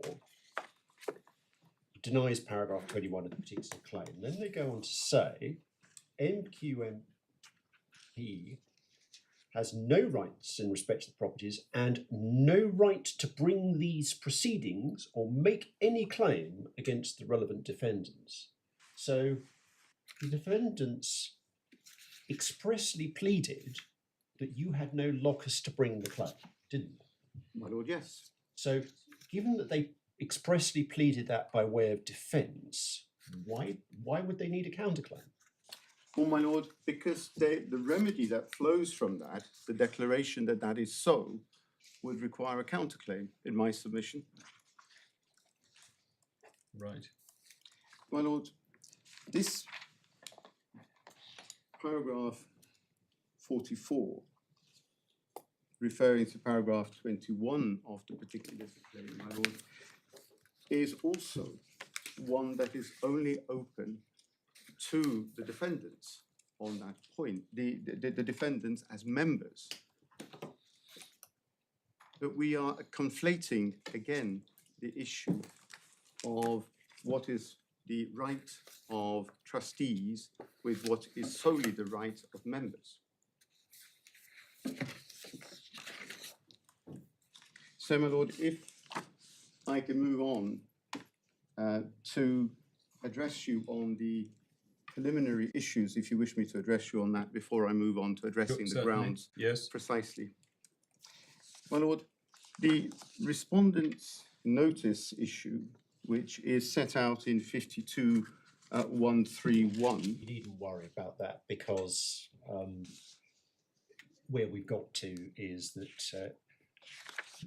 Mr. Slade has been allowed to put in his supplementary skeleton response, and in effect, the respondent's notice point, therefore, is not live anymore. My lords, I'm very grateful. I did fret over it that night, but I'm very grateful. So, my lord, then I will go on to address the grounds. Please. No, address the preliminary issues. Address the preliminary issues. Yes. My lords, yes. So the first one is they can only proceed with the appeal with unanimity. Yes, my lords, and that is the first preliminary issue that we take. At the hearing below, it's apparent that it's always been only certain of the defendants who represent first, fifth, sixth, and seventh are set out in the My lords, judgment. Yes, the issue right at the beginning has been that the first defendant, the fifth defendant, the sixth defendant, these are the natural persons, and the seventh is the company. Can you help me as to how, if you're suing a trustee, or why, if a trustee is being sued, he or she is not entitled to defend themselves? My lord, we don't say that the trustees are not entitled. This is, again, a conflation of issues, and I'm hoping to clarify those for the court. And I'm very grateful for that question. My lord, what we're saying is that the master clerk ordered these proceedings to be split into two. There's a logical reason for that. It's lost on the defendants, was lost on the defendants until the first day of the trial, was lost on the defendants until the final day of the trial. And that is, my lords, that the constitutional issue, the development issue, the constitutional development is separate, and it is an issue between members. On any construct, trustees would not have a role in issues between members. And that is the principle of what we say has gone wrong here. If we come to stage 2, my lords, then because they are being sued in their capacities as trustees and it is a natural break in the particulars, and there is a natural break in the order that Master Clerk made, which was to split. Yes. So, my lords, we are not saying that the defendants, as trustees being sued for their conduct, cannot bring a claim. But what we're saying, my lords, is that the constitutional issue is not one in which they have a role. Can I just check? The Master Clerk ordered that the Constitution, as it was described in the order, the constitutional issue should be determined first. Yes. And no other order was made in respect of between whom that issue was to be determined. And as we can see, it remained the 1st, 5th, 6th and 7th defendants. Yes. Right. But I'm just speaking for myself, this seems to be a new point. my lord, it cannot be a new point because it's what the order required. The order required that the Constitution, I understand, no, the new point is that I don't understand why, if the defendants were entitled to defend at first instance, they're not entitled also to bring the appeal. My lord, the reason why we say that is for several reasons. First of all, the defendants who were defending at the lower court were the first defendant, Yes. the second defendant, even if nominally. The third defendant had conceded and remained neutral. The fourth defendant had similarly, before his death, and you heard reference to a consent order, there was also a formal witness statement for his reasons why those two, the third and the fourth defendants, agreed to not take part in these proceedings. The fifth defendant and sixth defendant are the defendants that took part. Right. But when we say it comes to the appeal, what we don't have is the unanimity that is required of the trustees here, which is that the second defendant hasn't given his consent or indicated that he agrees with the appeal. In fact, he's been indifferent to the judgment. So has the third defendant. The fourth defendant's estate has made no comment either.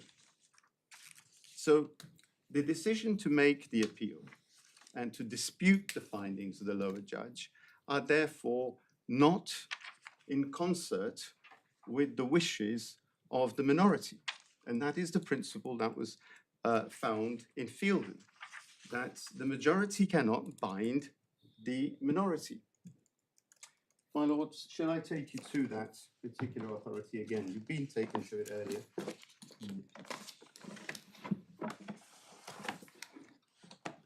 It's a different version, actually. It's the latest. Yes. My lord, I'm taking you there. It's just that what you were taken to is a different version. There's two authorities in Fielden.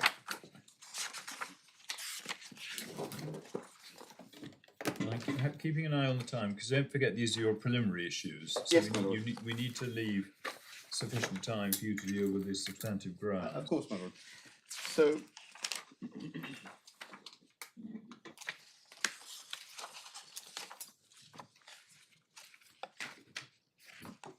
I think, my lord, we're looking at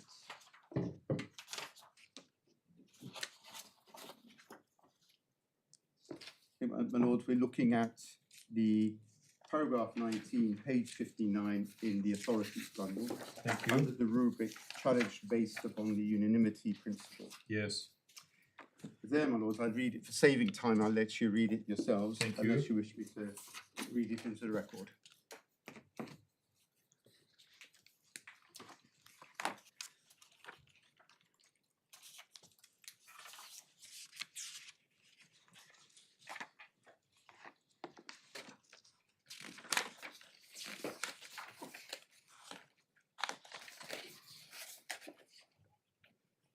My lord, the next paragraph that I've marked for you to read is the issue at 26, which goes on from page 62 to 63.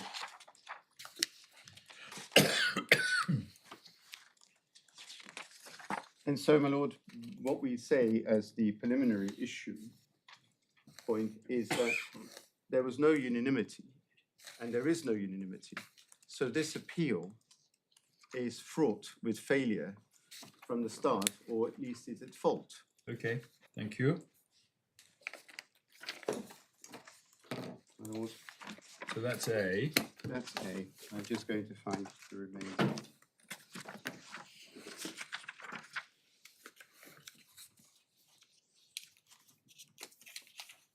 B. My lord, I'm just getting there. So, my lord, the B issue deals with the evidence that the first defendant gave at trial as to accepting that there was no new party created, my lord. And, my lord, that wasn't just the first defendant who says as much. That was also carried through by the sixth defendant in his evidence that there was no new party. That's under cross-examination. He also accepted. But we place emphasis on the first defendant, my lord, because he is the dominant appellant, the preeminent defendant, and therefore his wishes and his understandings must therefore be given such deference. Can you just show where in the judgment the judge sets that out? My lord, I will. It is not.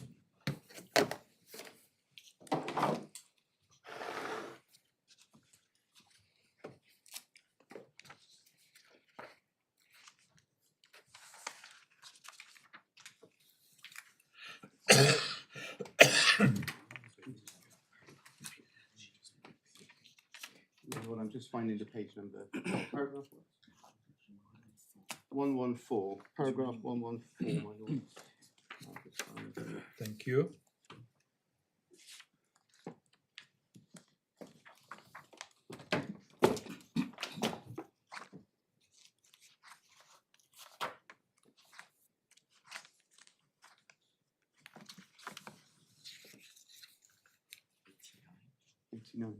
Yes, Page 89. thank you. That's the paragraph you rely on. Thank you. So I'm moving on Yeah. because I'm still worried about the time. Of course, my lord. So, my lord, we say that that is the issue with regards to the estoppel Right. on that. My lord, it's also in the transcript of the hearing, but I will Do you take. have a reference for us for My the lord, yes. transcript, or do you want to give us just the reference? 114, 115, my lord. Is this supplementary bundle 1? Paragraph of the judgment you have, no, it's a transcript. Yeah, so I think what you're referring to is the point that the judge makes in 115 and again in Yes, my lord. 151, which was that Mr. Altaf Hussein's evidence was not that MQMP was a new political party, but that Dr. Sattar and Associates had excluded him and hijacked the association, and that point is then repeated at 151. Yes, my lord, and that is Was that the nature of the objection was not this is a new party. The objection was it's been hijacked. And my lord, if we analyse or deconstruct that sentence, it's been hijacked. Well, you can only hijack an existing institution or an existing association. You cannot be accused of hijacking something you've created de novo. And that was the reasoning why the judge said that. Because if we look at Nadim Nusrat's statement, that's in the supplemental bundle, you were taken to, I know the time is running short, my lords, but I think I need to take you to that statement just so that we can deconstruct it properly. Yes.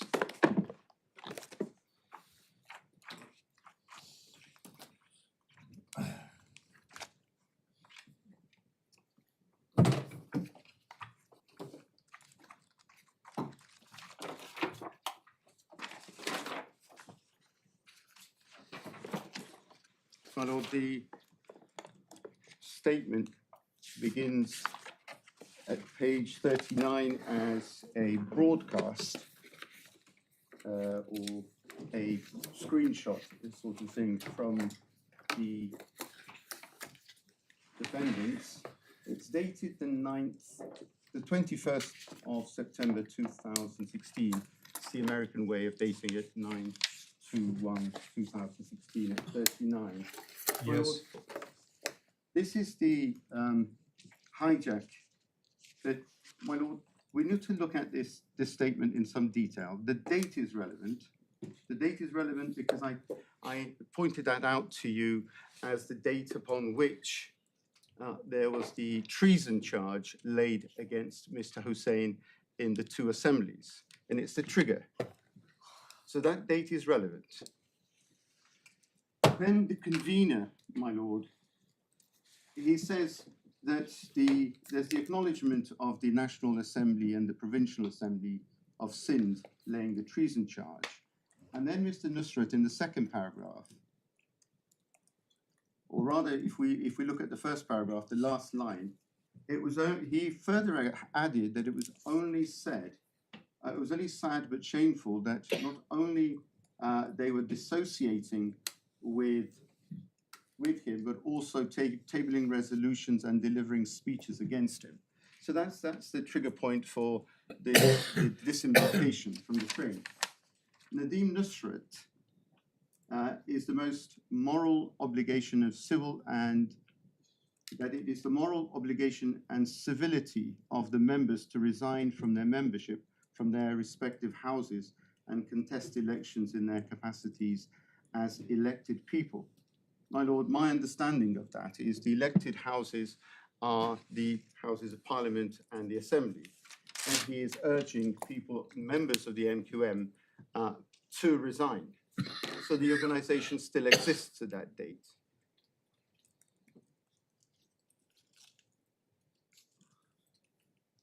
Yes. So if we then go on to the middle paragraph, Mr. Convener Nadeem Nusrat emphasized that Mr. Altaf Hussain had relinquished all his powers to the Central Coordination Committee in the larger interest, but afterwards his discretionary powers were taken away from him in an autocratic and dictatorial manner, and his name removed from the constitution of the party. My lord, that is a key sentence in the submissions I make. And the reason for that, my lord, is, well, there was a party. There's an acknowledgement at the 21st of September, there was a party of which Altaf Hussain was still regarded as somebody important, and that his powers were taken away from him. Well, those powers belonged to the party, to the sovereign body that is the CCC under 9A of the Constitution. So, my lord, there was a party that carried on, the journey carried on. The train did not divide at that point. The train divided post 21 September. And so, my lord, it comes back to the issue of the decisions of the 31st and the 1st of September. Those decisions were done or taken in the old party. My lord, if you wish, I'd move on to my next point. Please, thank you.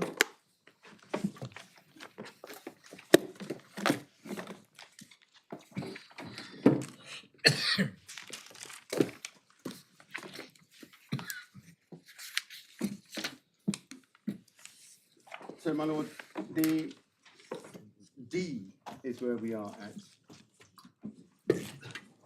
And more or less I've addressed that, but I will go through it just briefly. And Well, then, you haven't said anything about C. Are you still pursuing that? Well, it is broken down into C, my lord, yes. I'll stop the relitigating. Yes, my lord, we are pursuing that. Because if we say that the argument and the appeal is that which is an argument of the facts of the judge's findings, then this is a relitigation. And also, my lord, the missed opportunity on being offered an opportunity at the draft stage of the judgment to have the hearing that is now being sought, my lord, that is re-litigation. And it also carries with it fraught dangers. People have now heard the evidence, people are aware of what the issues are, and the oncoming trial will face risk of contamination from people having listened to the issues being ventilated in this court and below, and the evidence may well not be as reliable as it was at first instance. Right. It's a risk. Thank you. My lord, D, Yes. can the trustees appeal on an issue which does not concern them? Well, the judge has made it plain that this is not a defence to them. The constitutional issue is not a defence to a breach of trust. And also, my lords, if we relate that with the decision, the constitutional issue, which wasn't determined because no hearing was taking place, could there be an appeal on a no decision? So the two therefore exclude the trustees from taking an appeal as they have. The second point I've addressed you on as well, should any challenge to the procedural validity of the August-September 2000 Constitution be by way of an appeal or a counterclaim? And my lord, that is what I refer to, that there should have been a counterclaim to the validity. And also, my lords, and we now have to consider whether or not that was a counterclaim to be brought by the trustees or by the members. Also, my lords, are they able to do that now that it has been over 7 years or more? Are they time barred? Right. Thank you. And so, my lord, that deals with that issue. Yes. E, my lord, this goes to the initial submissions I made or the opening comments I made, whether or not the validity of these amendments can be relitigated or can be considered by the English court when those are questions for A, the party itself to start with. Secondly, they are the issues that should be addressed by the Election Commission of Pakistan, because it is the arbiter of whether what is right or wrong.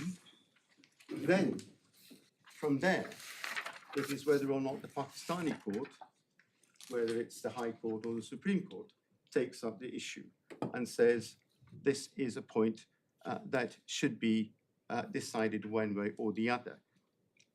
The fact that a constitutional body of Pakistan, the Election Commission of Pakistan, is a constitutional body. It is charged with supervising elections, charged with supervising parties, their constitutions, and ultimately their discipline by them.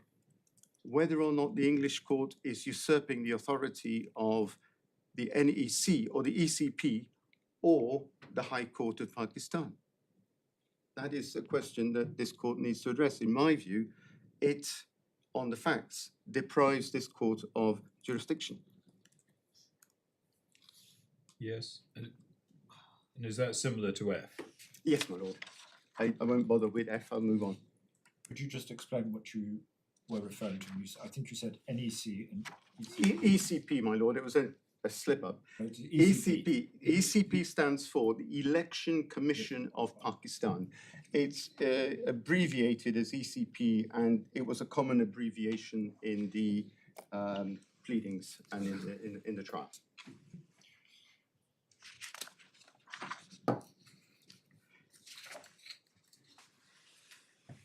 So, my lord, 5 deals with unanimity. We're going on to preliminary issue on page 42. Well, I think you've already dealt with them, haven't you? Yes, Yes. so I'm not going to address that issue. Thank you. do we need to know anything about the Pakistani legal system? You referred, I think, to the High Court and the Supreme Court. My lord, I can briefly outline what the thing is. For the record, I do hold a High Court license in Pakistan. I'm not offering myself as an expert, but that's just a fact. My lords, there is the High Court, Yes. but below that is the Sessions Court. In the old parlance in English, we had the Sessions Court. Comes above that is the High Court. But an issue like this, which would be dealt with on a writ, i.e. the equivalent of our judicial review, would be a High Court matter, which may ultimately then find its way to the Supreme Court. There is no appellate court in between. The Supreme Court is the is the appellate final, court the appellate court, final apex court. Thank you very much. It's not suggested that any of these matters have been the subject of litigation in Pakistan. My lord, no. That's the position that I come to in my opening. Yes. That the logical conclusion to the defence that is being put to the fact that no such proceedings have taken place is that the system in Pakistan would not have allowed fair justice to the first defendant or his coterie. But my lord, that has not been tested. That's not been said, well, they've put it in. They have not even done the bare minimum, my lords, which is the inter-party discipline. That's not been done. My lord, preliminary issues to be considered then,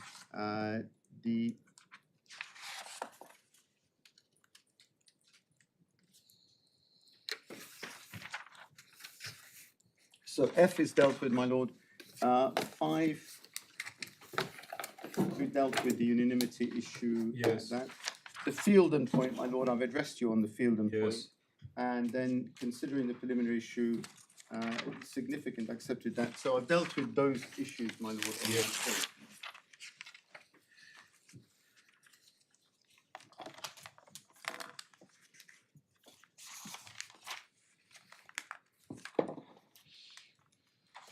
My lord, I've taken you to page 43 in paragraph 13 to the various parts of the judgment, and my learned friend took you there this morning. That is paragraph J18, 22, 24 to 27, 30 to 31. I'm quite prepared to take you to those now, but these are the preliminary issues, and I'm not. No, I think there's the references, as my lords want. Do you want to go from the paper? No, I think that's fine. Thank And you. so, my lord, we then look at the issue, again, I've touched upon it, but it is in detail, more detailed at 44, page 44. Yes. The procedural issue. Yes. That's dealt with. My lord, then, unless there's anything that you wish me to deal with in terms of the substantive submissions I made on those issues, which are at 45. My lord, we have at 22 the functioning constitution of the MQM. Yes. Now, my lord, this is a very curious situation, because if we look at the defence doesn't plead the 2016 constitution in the alternative to the 2015 constitution being found not to be adopted. What it does plead is the 2002-2012, but yet the 2016 issue has not been taken up on this appeal. Can you explain the relevance of that? I mean, you're absolutely right. The defendants before the trial judge were contending for the 2015 constitution. He wasn't persuaded that that had been adopted, and he found that the operative constitution at the event time that matters for our purposes was the April 2016 constitution. So that was a finding of fact in your client's favour. But in this court, why are the defendants not able to say, all right, we don't challenge that finding, and we'll proceed on the basis of the April 2016 constitution and what it provides? My lord, assists the respondent, because the respondent, it goes back to the point I first made, that if by default we are found to have acted ultra vires and those amendments were not valid, then the constitution that was subsisting, the substrate that was there before, remains, supporting the party. this is the position by default that the appellants have taken. If we look at it in that way, that what they're saying is, right, very well, 2015, for which half the trial almost was dedicated, has fallen by and by, but we now seek to rely on the 2016 constitution. Does that create a new party? Does that then change the relationship of members to each other? Because the question rhetorically that's been asked is, well, the quantum leap, how does a change in September then change, it binds members of a party to a constitution that has been amended in September? The same position is here, my lords. The default position that's been taken is the 2016 constitution now governs us and we rely on it. So had the 2000 constitution been not properly amended in September, it would still be running. And so the party was not new, the party was not therefore destroyed, and no new party created.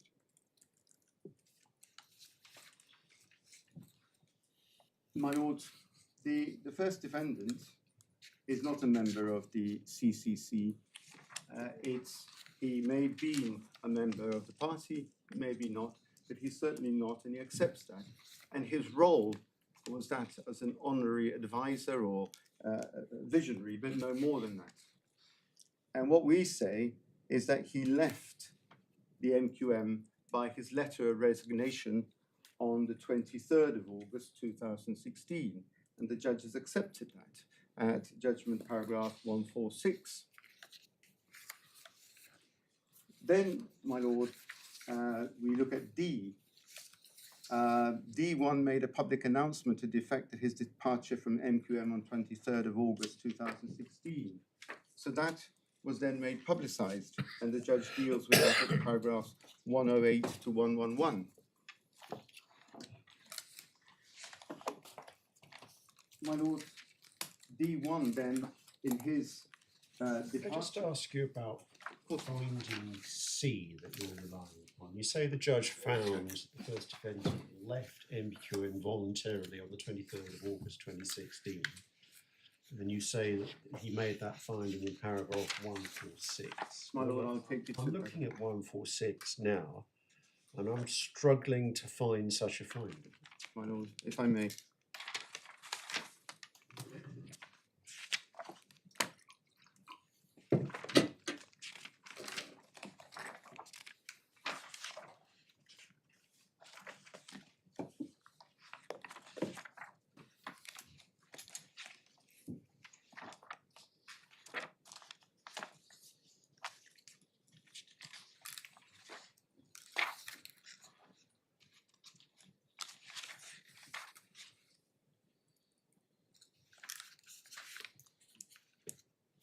My lord, it must be an error on my part, and I apologise for that. I didn't mean to mislead the court, but the paragraph in itself is important. I have marked it for myself, and it's an important point.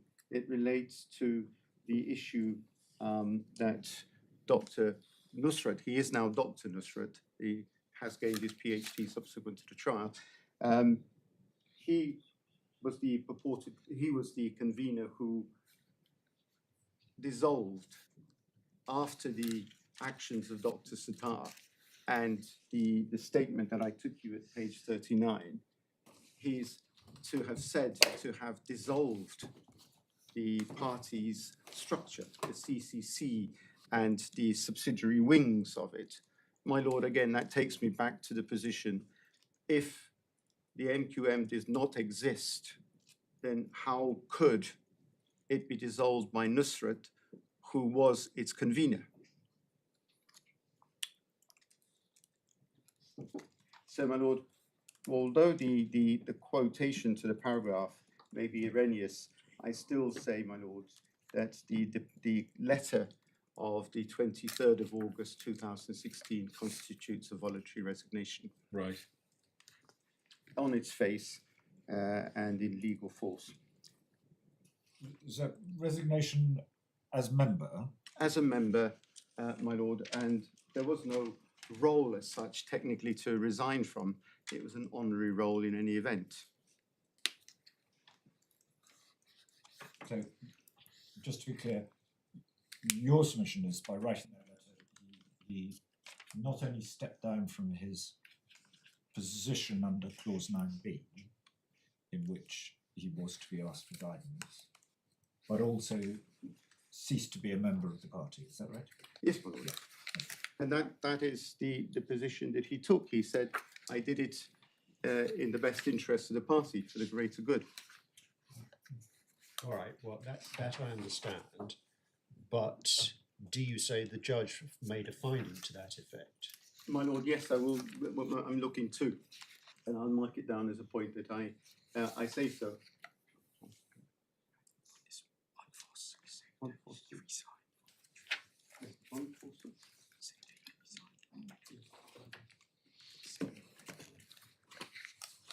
Just bear with me, my lord. Paragraph 146, I'm told. Well, that's what we were looking at through before. his, so, as previously mentioned, Mr. Hussain said he decided to remain. I don't know.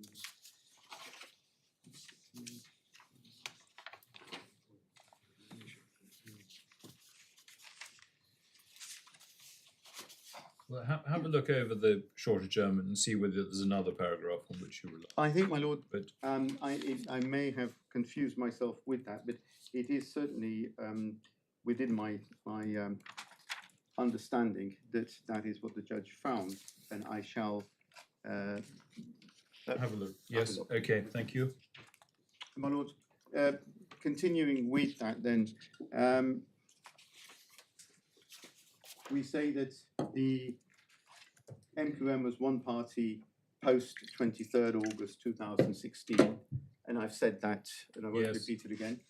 D1, Mr. Mustafa Ali and Mr. Nusrat's removal from the party on the 21st September 2016, and they were not challenged. They were expelled, but that was not challenged.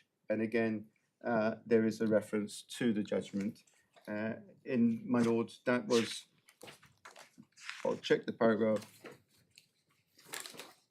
We're looking at 180, and we're looking at 180B.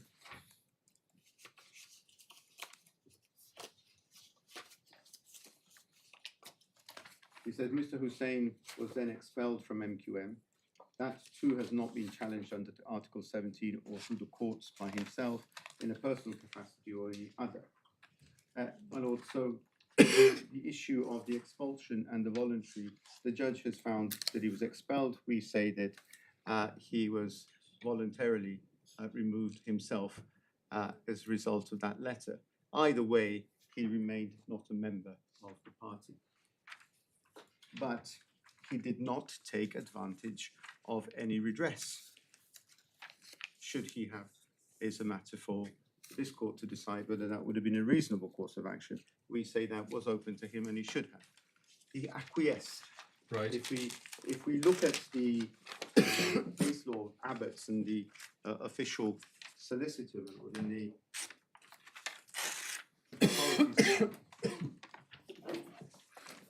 Abbott, yes. yes? And this is what, acquiescing in Well, my lord, expulsion or acquiescing in what specifically? my lord, acquiescing in the expulsion, Right. effectively, or we say the voluntary departure. Also, my lord, in the acceptance and the acquiescence in the post 31st August, September set of circumstances. That is very clear from Nusrat's evidence that he acted in the larger interest of the party. Right, so which part of Abbott My do you lord, want I us just to look said- at? I'm just finding it. Thank you.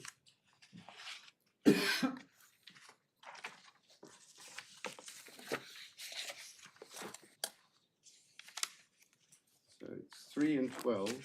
And it was page 3 to 12. Thank you.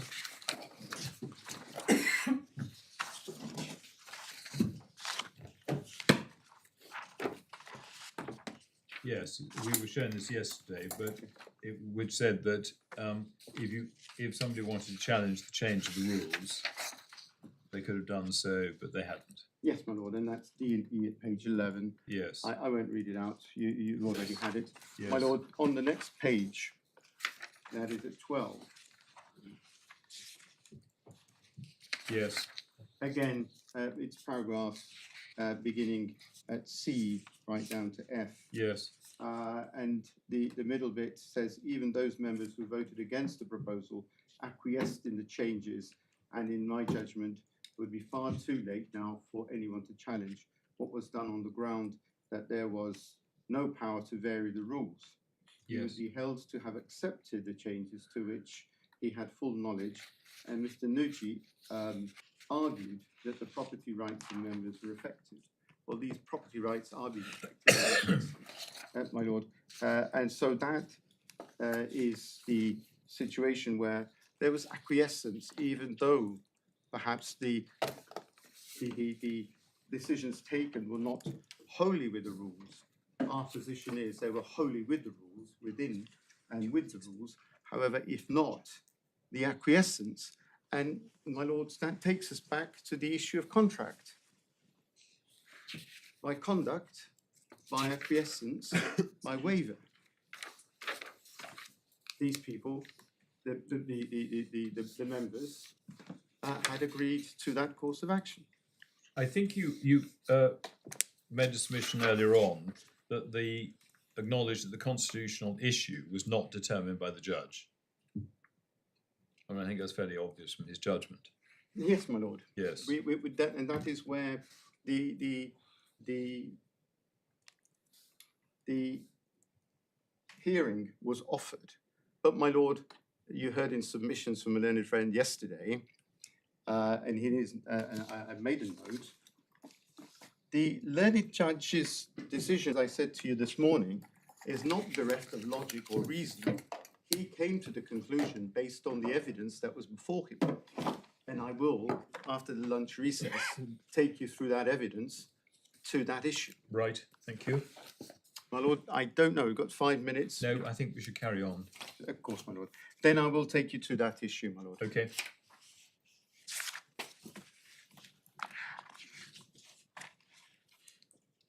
My lord, the thing to remember here is that the learned judge had the evidence before him of, firstly, a constitution which the relevant defendants, as they were called, or he called them active defendants, proposed was the 2015 constitution.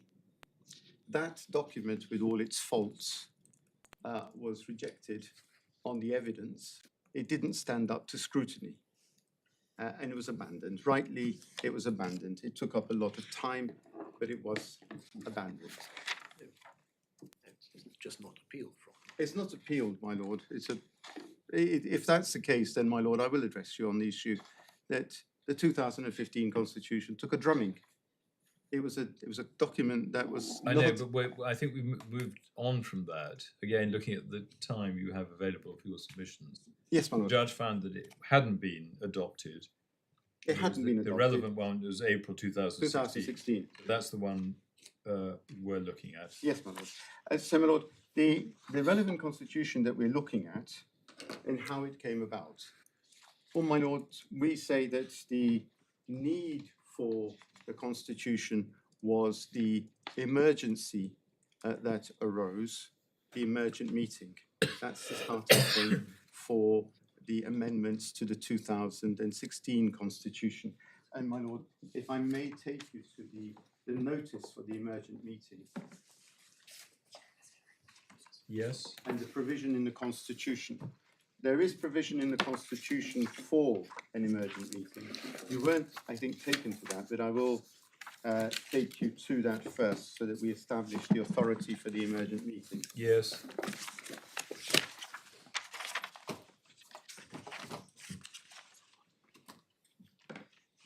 Is this Article 13A, which says it can be held on 6 I'm very hours? grateful, my lord. It's 13A is the article, and it Sorry, begins. 13B I meant to say. Oh, no, sorry, it's 13AB.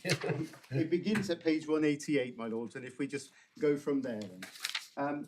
It's very important that we go through this in step order.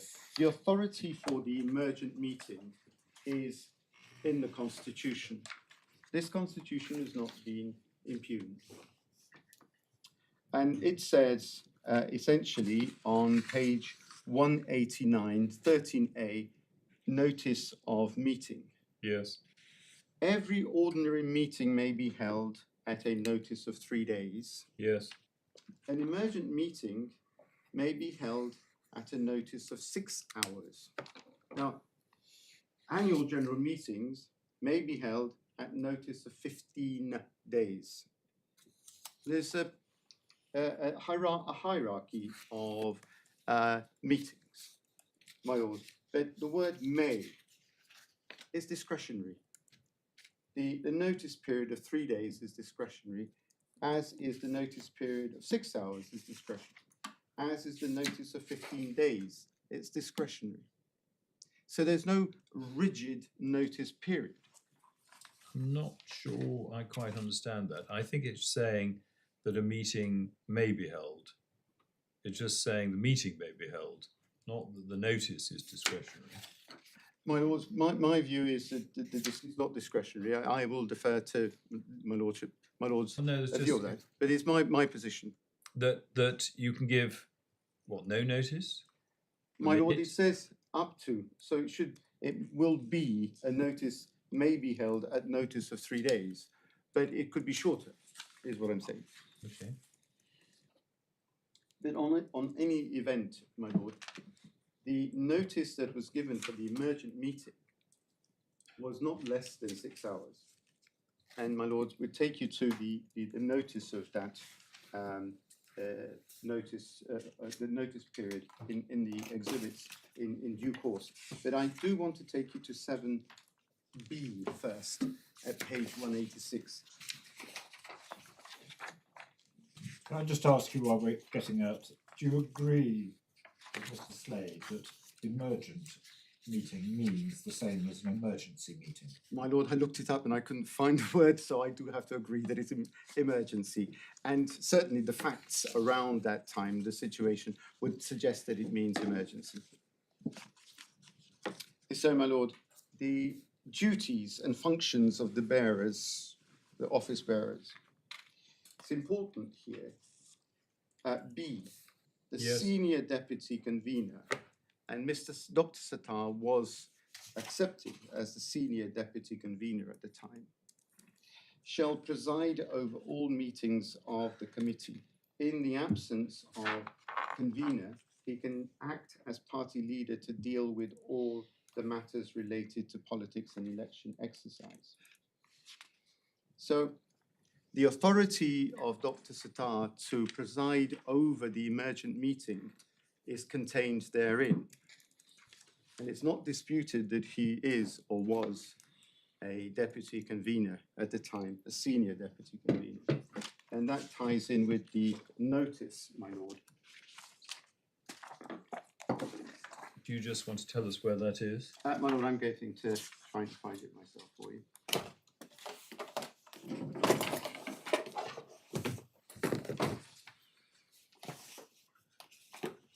My lord, the minute is at 27. The notice itself should be thereabouts.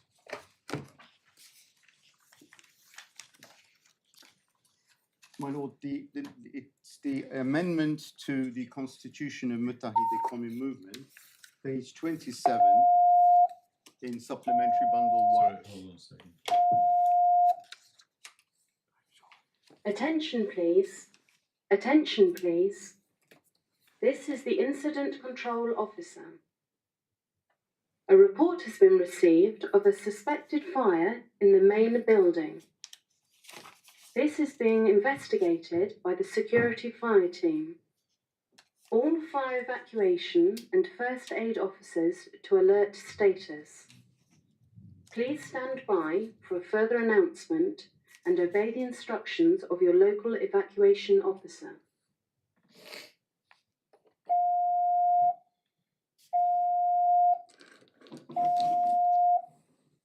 lord, do I continue? Attention, come please. Attention, please. This is the Incident Control Officer. A report has been received of a suspected fire in the main building. This is being investigated by the security fire team. All fire evacuation and first aid officers to alert status. Please stand by for a further announcement and obey the instructions of your local evacuation officer. You were just going to tell us where the notice was. My lord, page 27. It's in the amend. The Where does document. that refer to the notice? My lord, it says here an emergent meeting of MQM Central Coordination Committee was requisitioned on 31st of August 2016. I see that, but Yes. where was the notice? My lord, the notice on that is. No, there wasn't. Well, do you want to come to that when we'll adjourn now then and come back at Yes, my lord. 2 The- o'clock? Certainly. Don't worry. How much longer do you think you will My be? lord, if we come back at 2, Two. I should run through it by probably 3:30. Thank you. No. Thank you very much. All rise in favour.